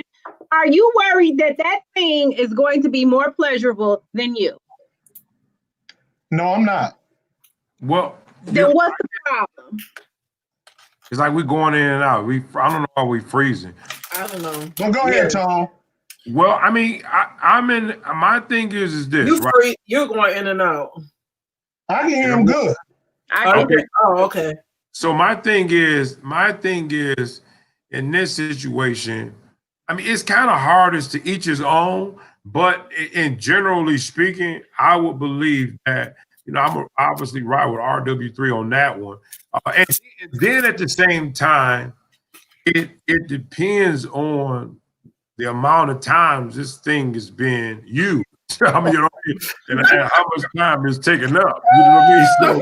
So I mean, that makes a big difference too. I mean, it is what it is. There are some people who go out of town or see a big lady. There you go, Joe. That's what I'm talking about. No, you are comparing apples and oranges. We are not talking about an actual person. We are talking about a battery operated thing. I mean, it's no different than if you have a massager, one of massagers for your back or for your feet. You know what I'm saying? It's something that brings you relaxation, brings you pleasure. Like you're not in competition with it. Hold on. There's no competition. Lovely T, Lady B, and Luna Moon. I want y'all all to answer this for me because right now I'm going to step back and be in a place of knowledge and learning because clearly I'm naive and I don't understand. Help me understand this. Well, I'm learning too. I'm learning too, so I don't know. Help me understand this. If you're in a relationship, what is the issue with you allowing me to bring about that orgasm? And if I'm not doing it the way you like, maybe you can coach me into pleasing you. Why do you have to go outside of our relationship to do that? Please answer that, Lovely T, right now. First of all, I have to, so before I can even get into that, I have to you're not going outside the relationship. You're not. I mean, it would be no different if you were getting fellatio from your significant other, but from time to time, you turned on a porn of another chick because it was just something different. It was a variety. It's not bringing somebody. Answer the question. Something else into Answer the question. So we got something from Randall Walk. She said, do some men masturbate when their woman is not available for whatever reason? Thank you. That's what I'm saying. Wow, exactly. That's big right there. Exactly. That's a big one right there. Come on, answer that. I don't think you're going to get the answer. The answer is no, Tom, because this is the thing. Am I that hard up and I'm in a relationship Where's she at? And she's going for 3 or 4 days. I can't. Hold on, can I finish? Hitler Jr., please. Listen. If my girl is gone, my wife, 3 or 4 days, right? I can't wait. No, I want my pleasure through my woman. I want like I said, this is Mr. Put on his cape, Mr. Righteousness. Dun, da, da, da. It's not righteousness because most men when they do that, they're thinking about other women. It's probably not you. Yeah, I can agree to that. That could be real true. But that's right. But you know what? To each his own. Tone, you right. If I got a woman, hey, if you need to masturbate, just be single. Just go ahead. Are you serious? It's over. We breaking up. What about the men that masturbate? So could they just be single? I'm not gonna be in a relationship with a man, so I don't know about that. I'm talking about me. I'm saying, like, you are actually serious? Like, I can't believe it. I cannot. Well, let me add believe. this. Unless I'm part of bringing that to the bedroom, I need to be delivering that service. Me. Oh my, right, Luna Moon. Thank you. Oh but my goodness. Luna still haven't answered. Why are you using the dildo? Why can't your man do that? Tell me, he can't. Okay, well, get another man. No, you're not just with a man for sex. Right. You know what I'm saying? There could be several other reasons, and so maybe having that little bullet or whatever it is might just be that little extra, you know. And that's that. So Luna said it pleases me better. So I guess y'all not answering.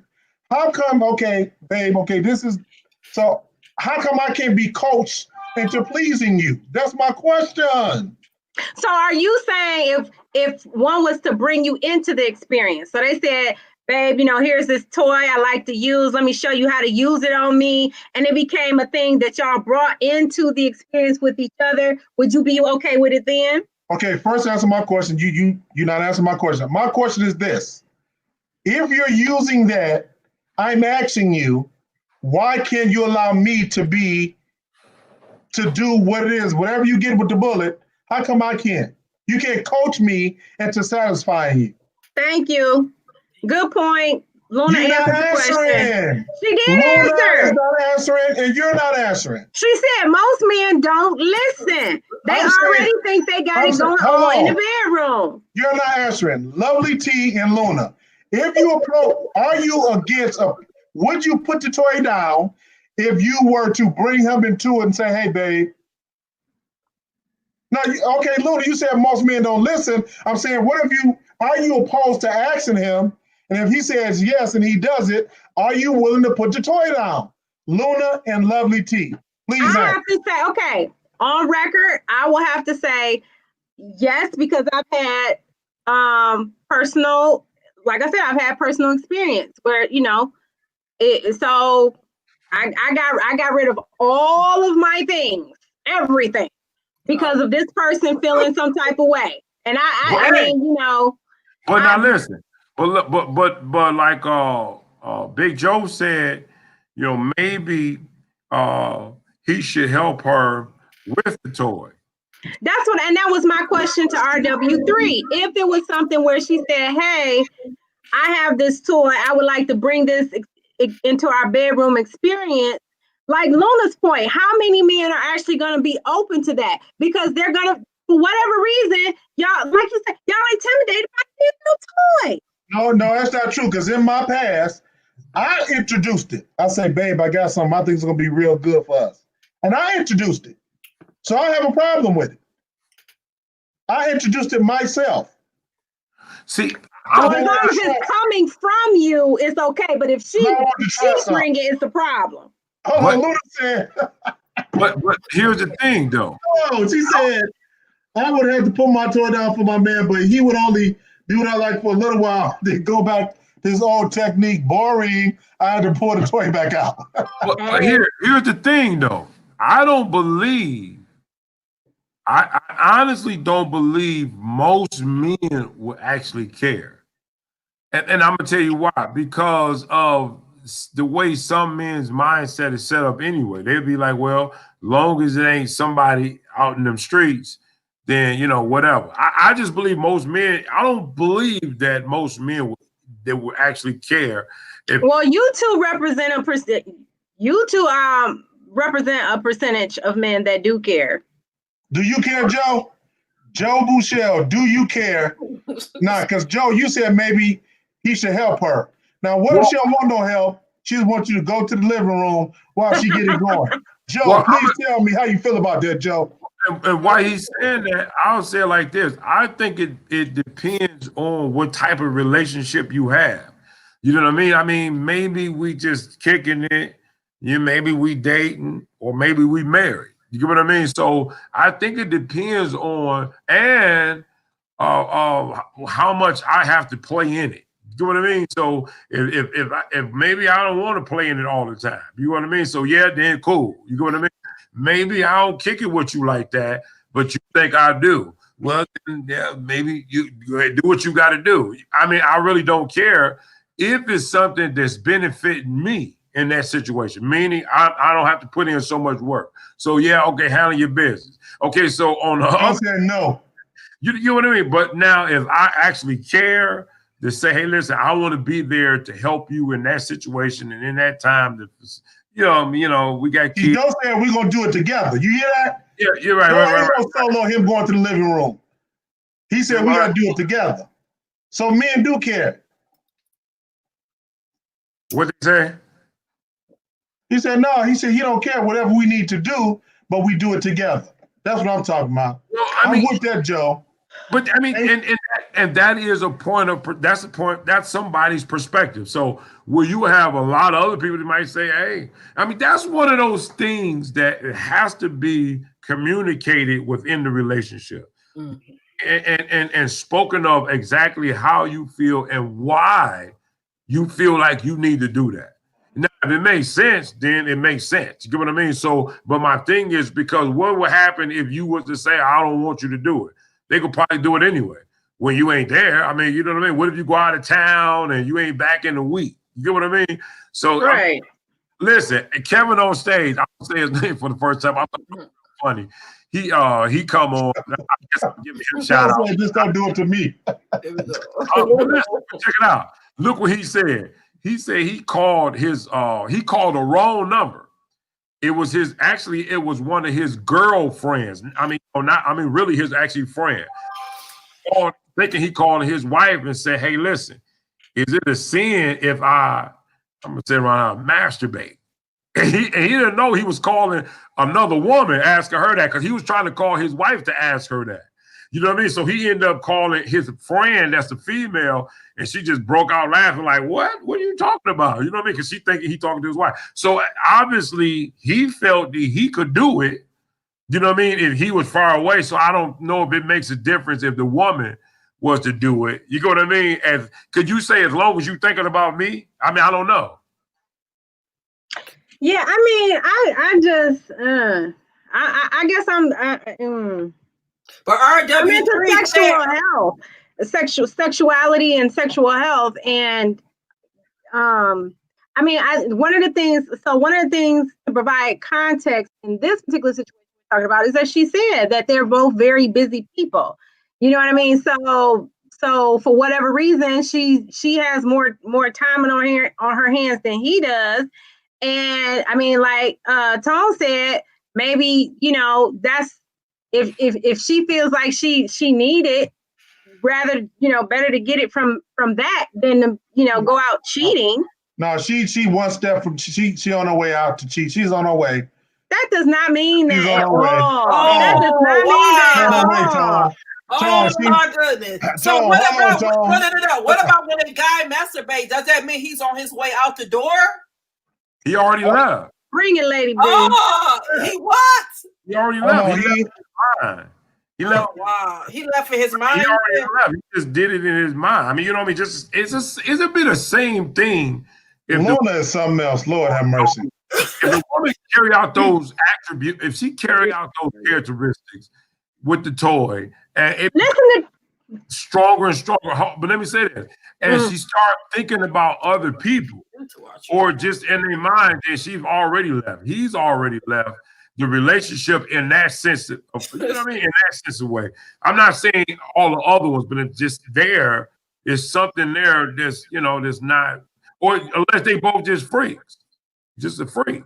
We got a stream of comments. We got to get to these comments. First of all, I'll go for David Cole. He says, taking the time to get to know yourselves individually probably makes better when you come together, or makes when you come together that much better. So I'll take that comment, but we got a slew of them. So, but the thing about that one real quick, and I'll read another one, is, you know, getting to know myself, right? This is my argument, getting to know myself better when I come together with someone so I can communicate to her what I need for satisfaction, not to come together with you to continue to do those things to myself. That's number one. Number two, Dave said that's an insecure look at it. I'm with you. He said some of the most loyal women use toys. Thank you, Mr. Gold. Okay. Miss Luna said Mr. White Shirt. Nah, she called me Mr. White Shirt. Hey, but look, if she allowed you to watch her had a bigger orgasm with the toy than with you, would that be an intimidating factor? No, it would not. It wouldn't be intimidating to me at all if she did that and got off on her own. Like, I'll be, gotta get off on your own, girl. Gotta get You off. just said you would get rid of her and tell her to get somebody else. You said earlier you would tell her to get with somebody else. Yup. I think one of the person mentioned that, like, I think our experience in a relationship, it's just my perspective, and we going through this whole intimidating and all this, it's not an ego thing. I believe our sexual experience in a relationship should be collective. So if we bring that to the room together, the toys or whatever we're doing in our experience, that's cool. I'm just not a proponent or a supporter of your sexual experience and we're in a relationship. That's not my thing. I just think it could be it's a gray area. I think that I think it can get a little tricky only because of what it is you're thinking of, why this is happening. Now it goes.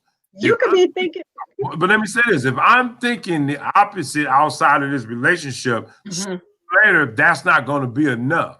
So now I'm going to want to actually go out and do something different. There we go, Tom. You know, so it is not, whether it happens or not, it's still a dangerous game in the area of, you know what I mean, putting yourself out there. And now you used to doing it this way, and when this person come along and it's not the same, then you're going to want to get like somebody who said that about gratification. It's about, because that's what it is at the end of the day, you gratifying yourself. So if it's not pleasing you, look for those or something that is going to please you sooner or later. I mean, it can become a problem where it become toxic. It sounds like it's starting off that way, but as long as they can get in, and I know who is me to make everything right? If they come together and just communicate what this issue is, or maybe it's just a lust thing. Maybe it's a thing that you're not enough. Y'all seen, what was the name of that movie with who was that about? She's Gotta Have It. She's Gotta Have It. What was it? She's Gotta Have It. No, it was the one that came out with it was, I think Tyler Perry put that out, where the one female, what's my man name? What is the guy name who was on House Woods of Hollywood? The guy, the bald-head guy, everybody liked him. Oh, Boris Kojo? Yeah, Boris Kojo. He played in the movie. Y'all remember seeing it? And it was his wife, who she was the nympho, and she was hanging. Y'all remember that? It just came out probably a couple of years ago. Name that movie, producer. Find that movie and pull it up. They was married. She was sneaking out, going to clubs, and she was in the clubs getting it on because she had to have it that quick. Then she'd go home and her husband get involved. She'll go back out. I mean, until this one guy she found who what was the name of it? Addicted? Was it called Addicted? Of course, y'all. Well, we're not talking about putting yourself in situations where you have opportunities. That's the start of it. To cheat. No, it's not. It's not. That's the start it's not. That is not the case. She's on her way. But Kojo, Kojo, that's what my brother said too, Kojo. But my thing is that all I'm saying is what it can lead to. I mean, because my thing is, how many times are you using this tool? It's becoming more play in this, or what is this is happening with someone else and happening with you? I mean, is it becoming unnormal? You know what I mean? Where, you know what I mean? Now you see there's an addiction involved here. I just think that if you can be with and this is to Luna's point, if you can be with a guy that's secure enough in himself and what he brings to the table, and can allow the and it can go both ways, and allow the other person to, be themselves, pleasure themselves. However, I mean, I just think that makes the relationship stronger, instead of having this like you can only have pleasure when it's with me. Like, come on. Well, now you going down a gray road. That's how she is, Tom. It's gonna get a little dark now. She'll go down the dark alley in a minute. Go ahead. I feel the same. No, I feel the same, because guess what? It's gonna be some times that I don't feel like it. And if you feel like you got to get yours, and you pull up a little something, and you get whatever and do whatever, or go in the shower or whatever, guess what? I'm not gonna feel like I'm not gonna feel intimidated by that. Now, like to Tom's point, if you're doing this like constantly all the time, then we might have to sit down and have a conversation. But every now and then, if you do that, I'm not gonna feel like, oh, you about to go out and cheat on me because you're in the shower masturbating. I'm not gonna feel that way. You're not answering my question. I see Luna says maybe she just like the experience of pleasing herself. Hell, there are a lot of different toys out there to play with. We all have a ding dong and a tongue. Let us have a little fun. Not trying to cheat. We trying to come G's or P's. And Joe says she has a sexual problem.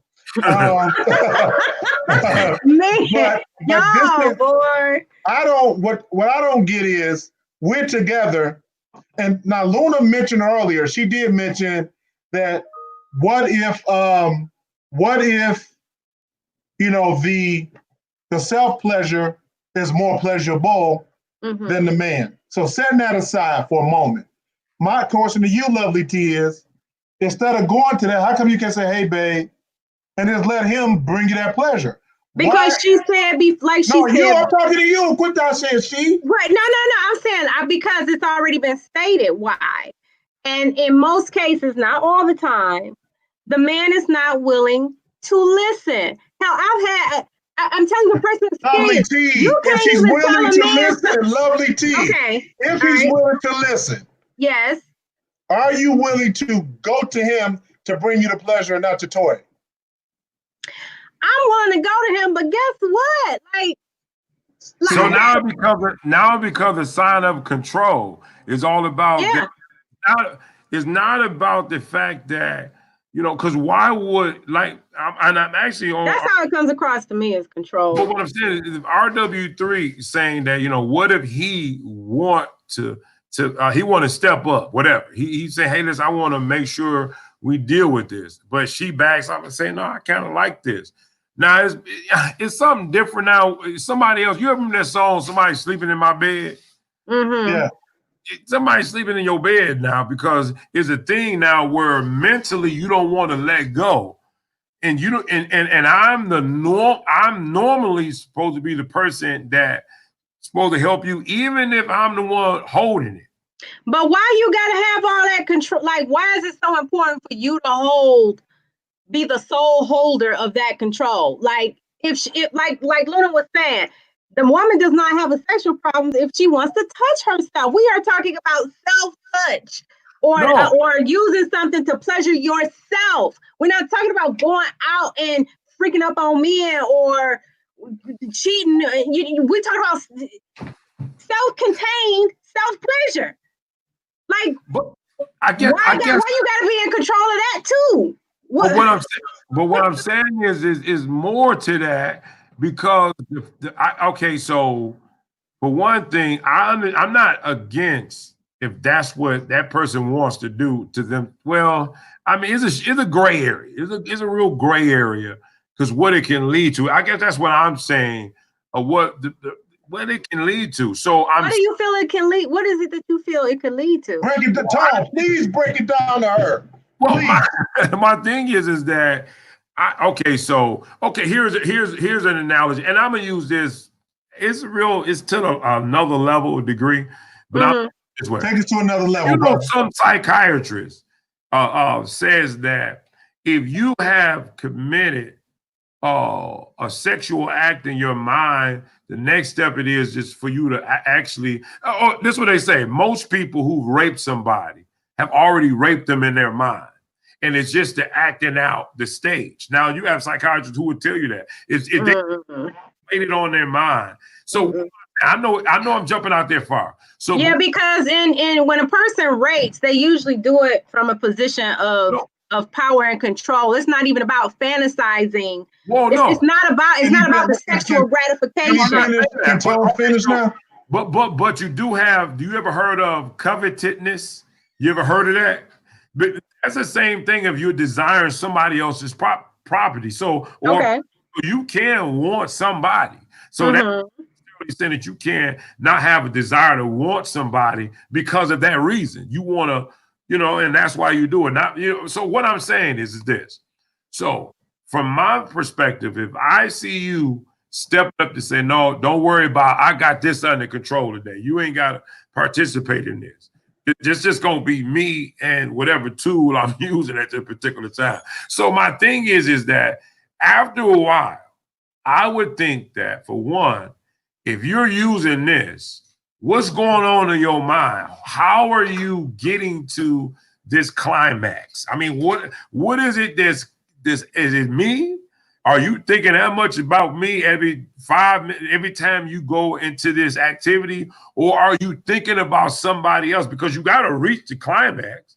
And how would you reach it? You know what I mean? Unless your mind is thinking either of someone else or of me.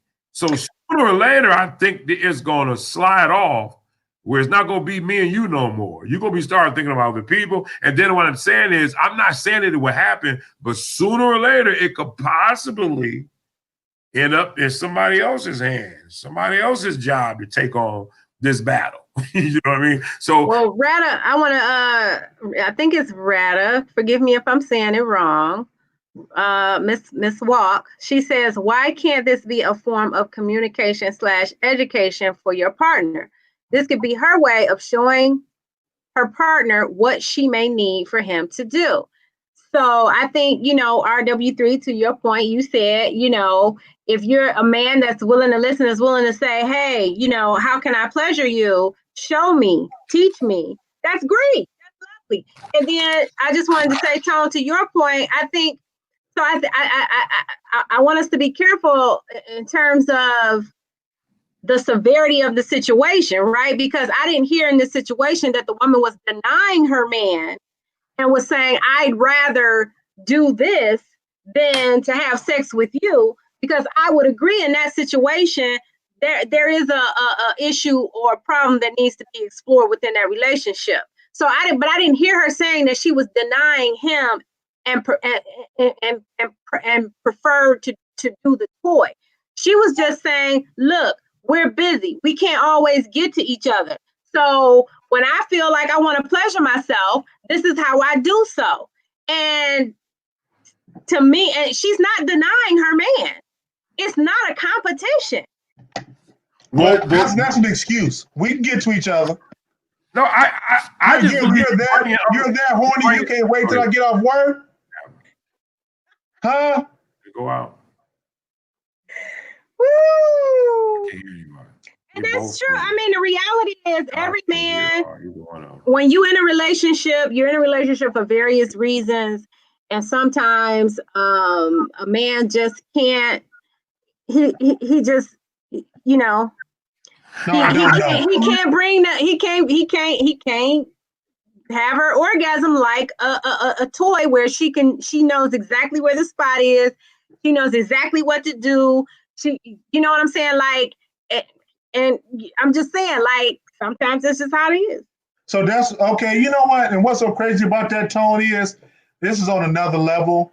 You know, and I'm going to generalize. Where's Lady B? In the relationship, since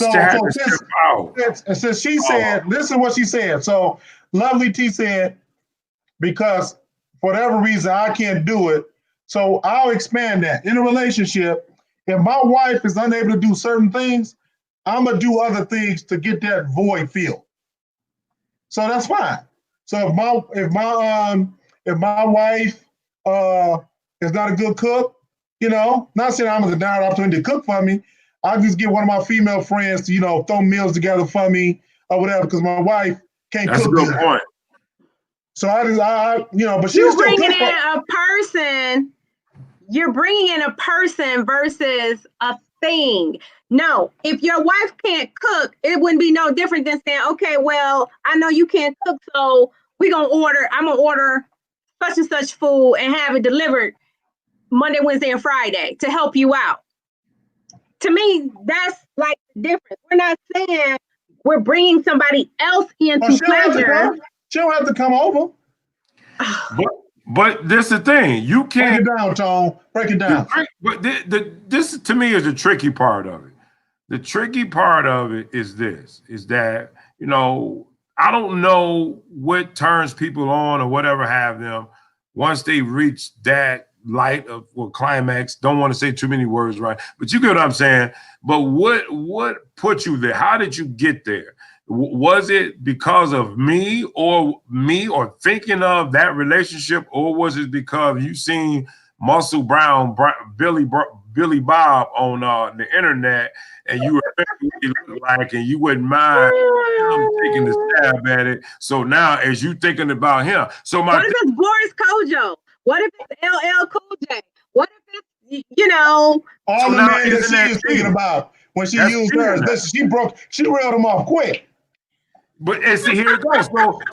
So here it go the truth now. So the thing is that now you're not psychologically. See, that's what makes it hard, because psychologically you're not with me. You're with somebody else reaching that level where we're supposed to be sharing that together. Now, if you can do that without that thought process, then I mean, hey, that's up to you. But if not, you're not there with me. It's no different than what RW3 said. He just physically doing it. You're mentally doing it, and a lot of times mentally is worse than physically. Because I you know, I don't want to do a broad stroke and say that it's never a problem. I think if a woman or a man is using you know, a toy or porn to the point that they're denying their actual partner to either be a part of it, or if their partner comes to them like RW3 and says, you know, listen, I don't like you using that, so teach me, show me, and that person is denying them that opportunity and they just want to be stuck on that toy, I do think then you're crossing over into a problem in the relationship. But that's what not the situation. But to me, no. It doesn't always go down that. It doesn't always go down that road. It just doesn't. I mean, for some men, it might be a turn on to watch his woman do that and get that. You know what I'm saying? And then it's his turn. You know what I'm saying? Like you said, it could be freaks. But listen, in that situation, she's not gonna be thinking about LL Cool J. She's gonna be thinking about what's going on within that moment. So I'm just saying it's tricky. It does get to tricky. My main concern is it's a gray area. I'll just say it's a gray area. I'm not gonna say either I'm against it or for, but I think it is a gray area, and it could lead to become toxic. you know, and it can lead to bad habits. So now you consistently going to handle your business because you want to knock one off. You know what I mean? In the back of your mind, you're gonna say, well, let me go ahead and knock this off real quick. I don't need him for this. I mean, come on now. I mean, what is your motive? What is your plan? What is your game plan in all this? You know what I mean? So guys, but that's it for today. We I don't want to keep us long and running out, guys. Lovely T still have more energy. Look, she had more energy for us, but no. But I mean, you know, it's one of those. But listen, you guys comment. What do you believe about that? Do you believe that this person is violating, or is it toxic in the relationship for someone to go off on their own, so to speak, and you know, do these type of activities or whatever you want to call it, instead of having support, a backup from your spouse or whoever that may be? What do you think about that? And guys, going back again to the case that happened with the Floyd case, guys, listen, support one another, take care of one another. There's only one of you, and guys, we got to play on the same team if we're going to beat this together.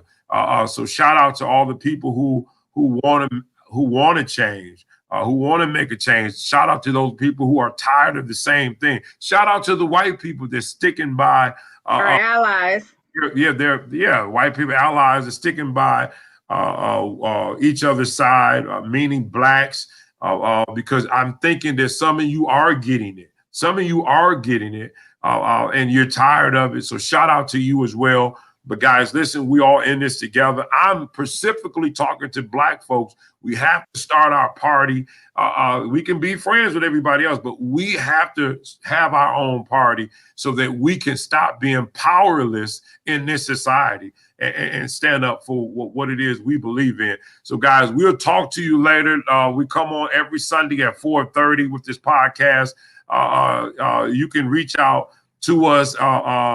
Is up on the screen, whether you want to listen, guys. I would just encourage you to go to our YouTube page and subscribe. Go on our YouTube page, like the page, so that you guys, we can make our voice strong, and you can make your voice strong through this podcast, guys. Because at the end of the day, we're here for you, and we'll talk to you soon.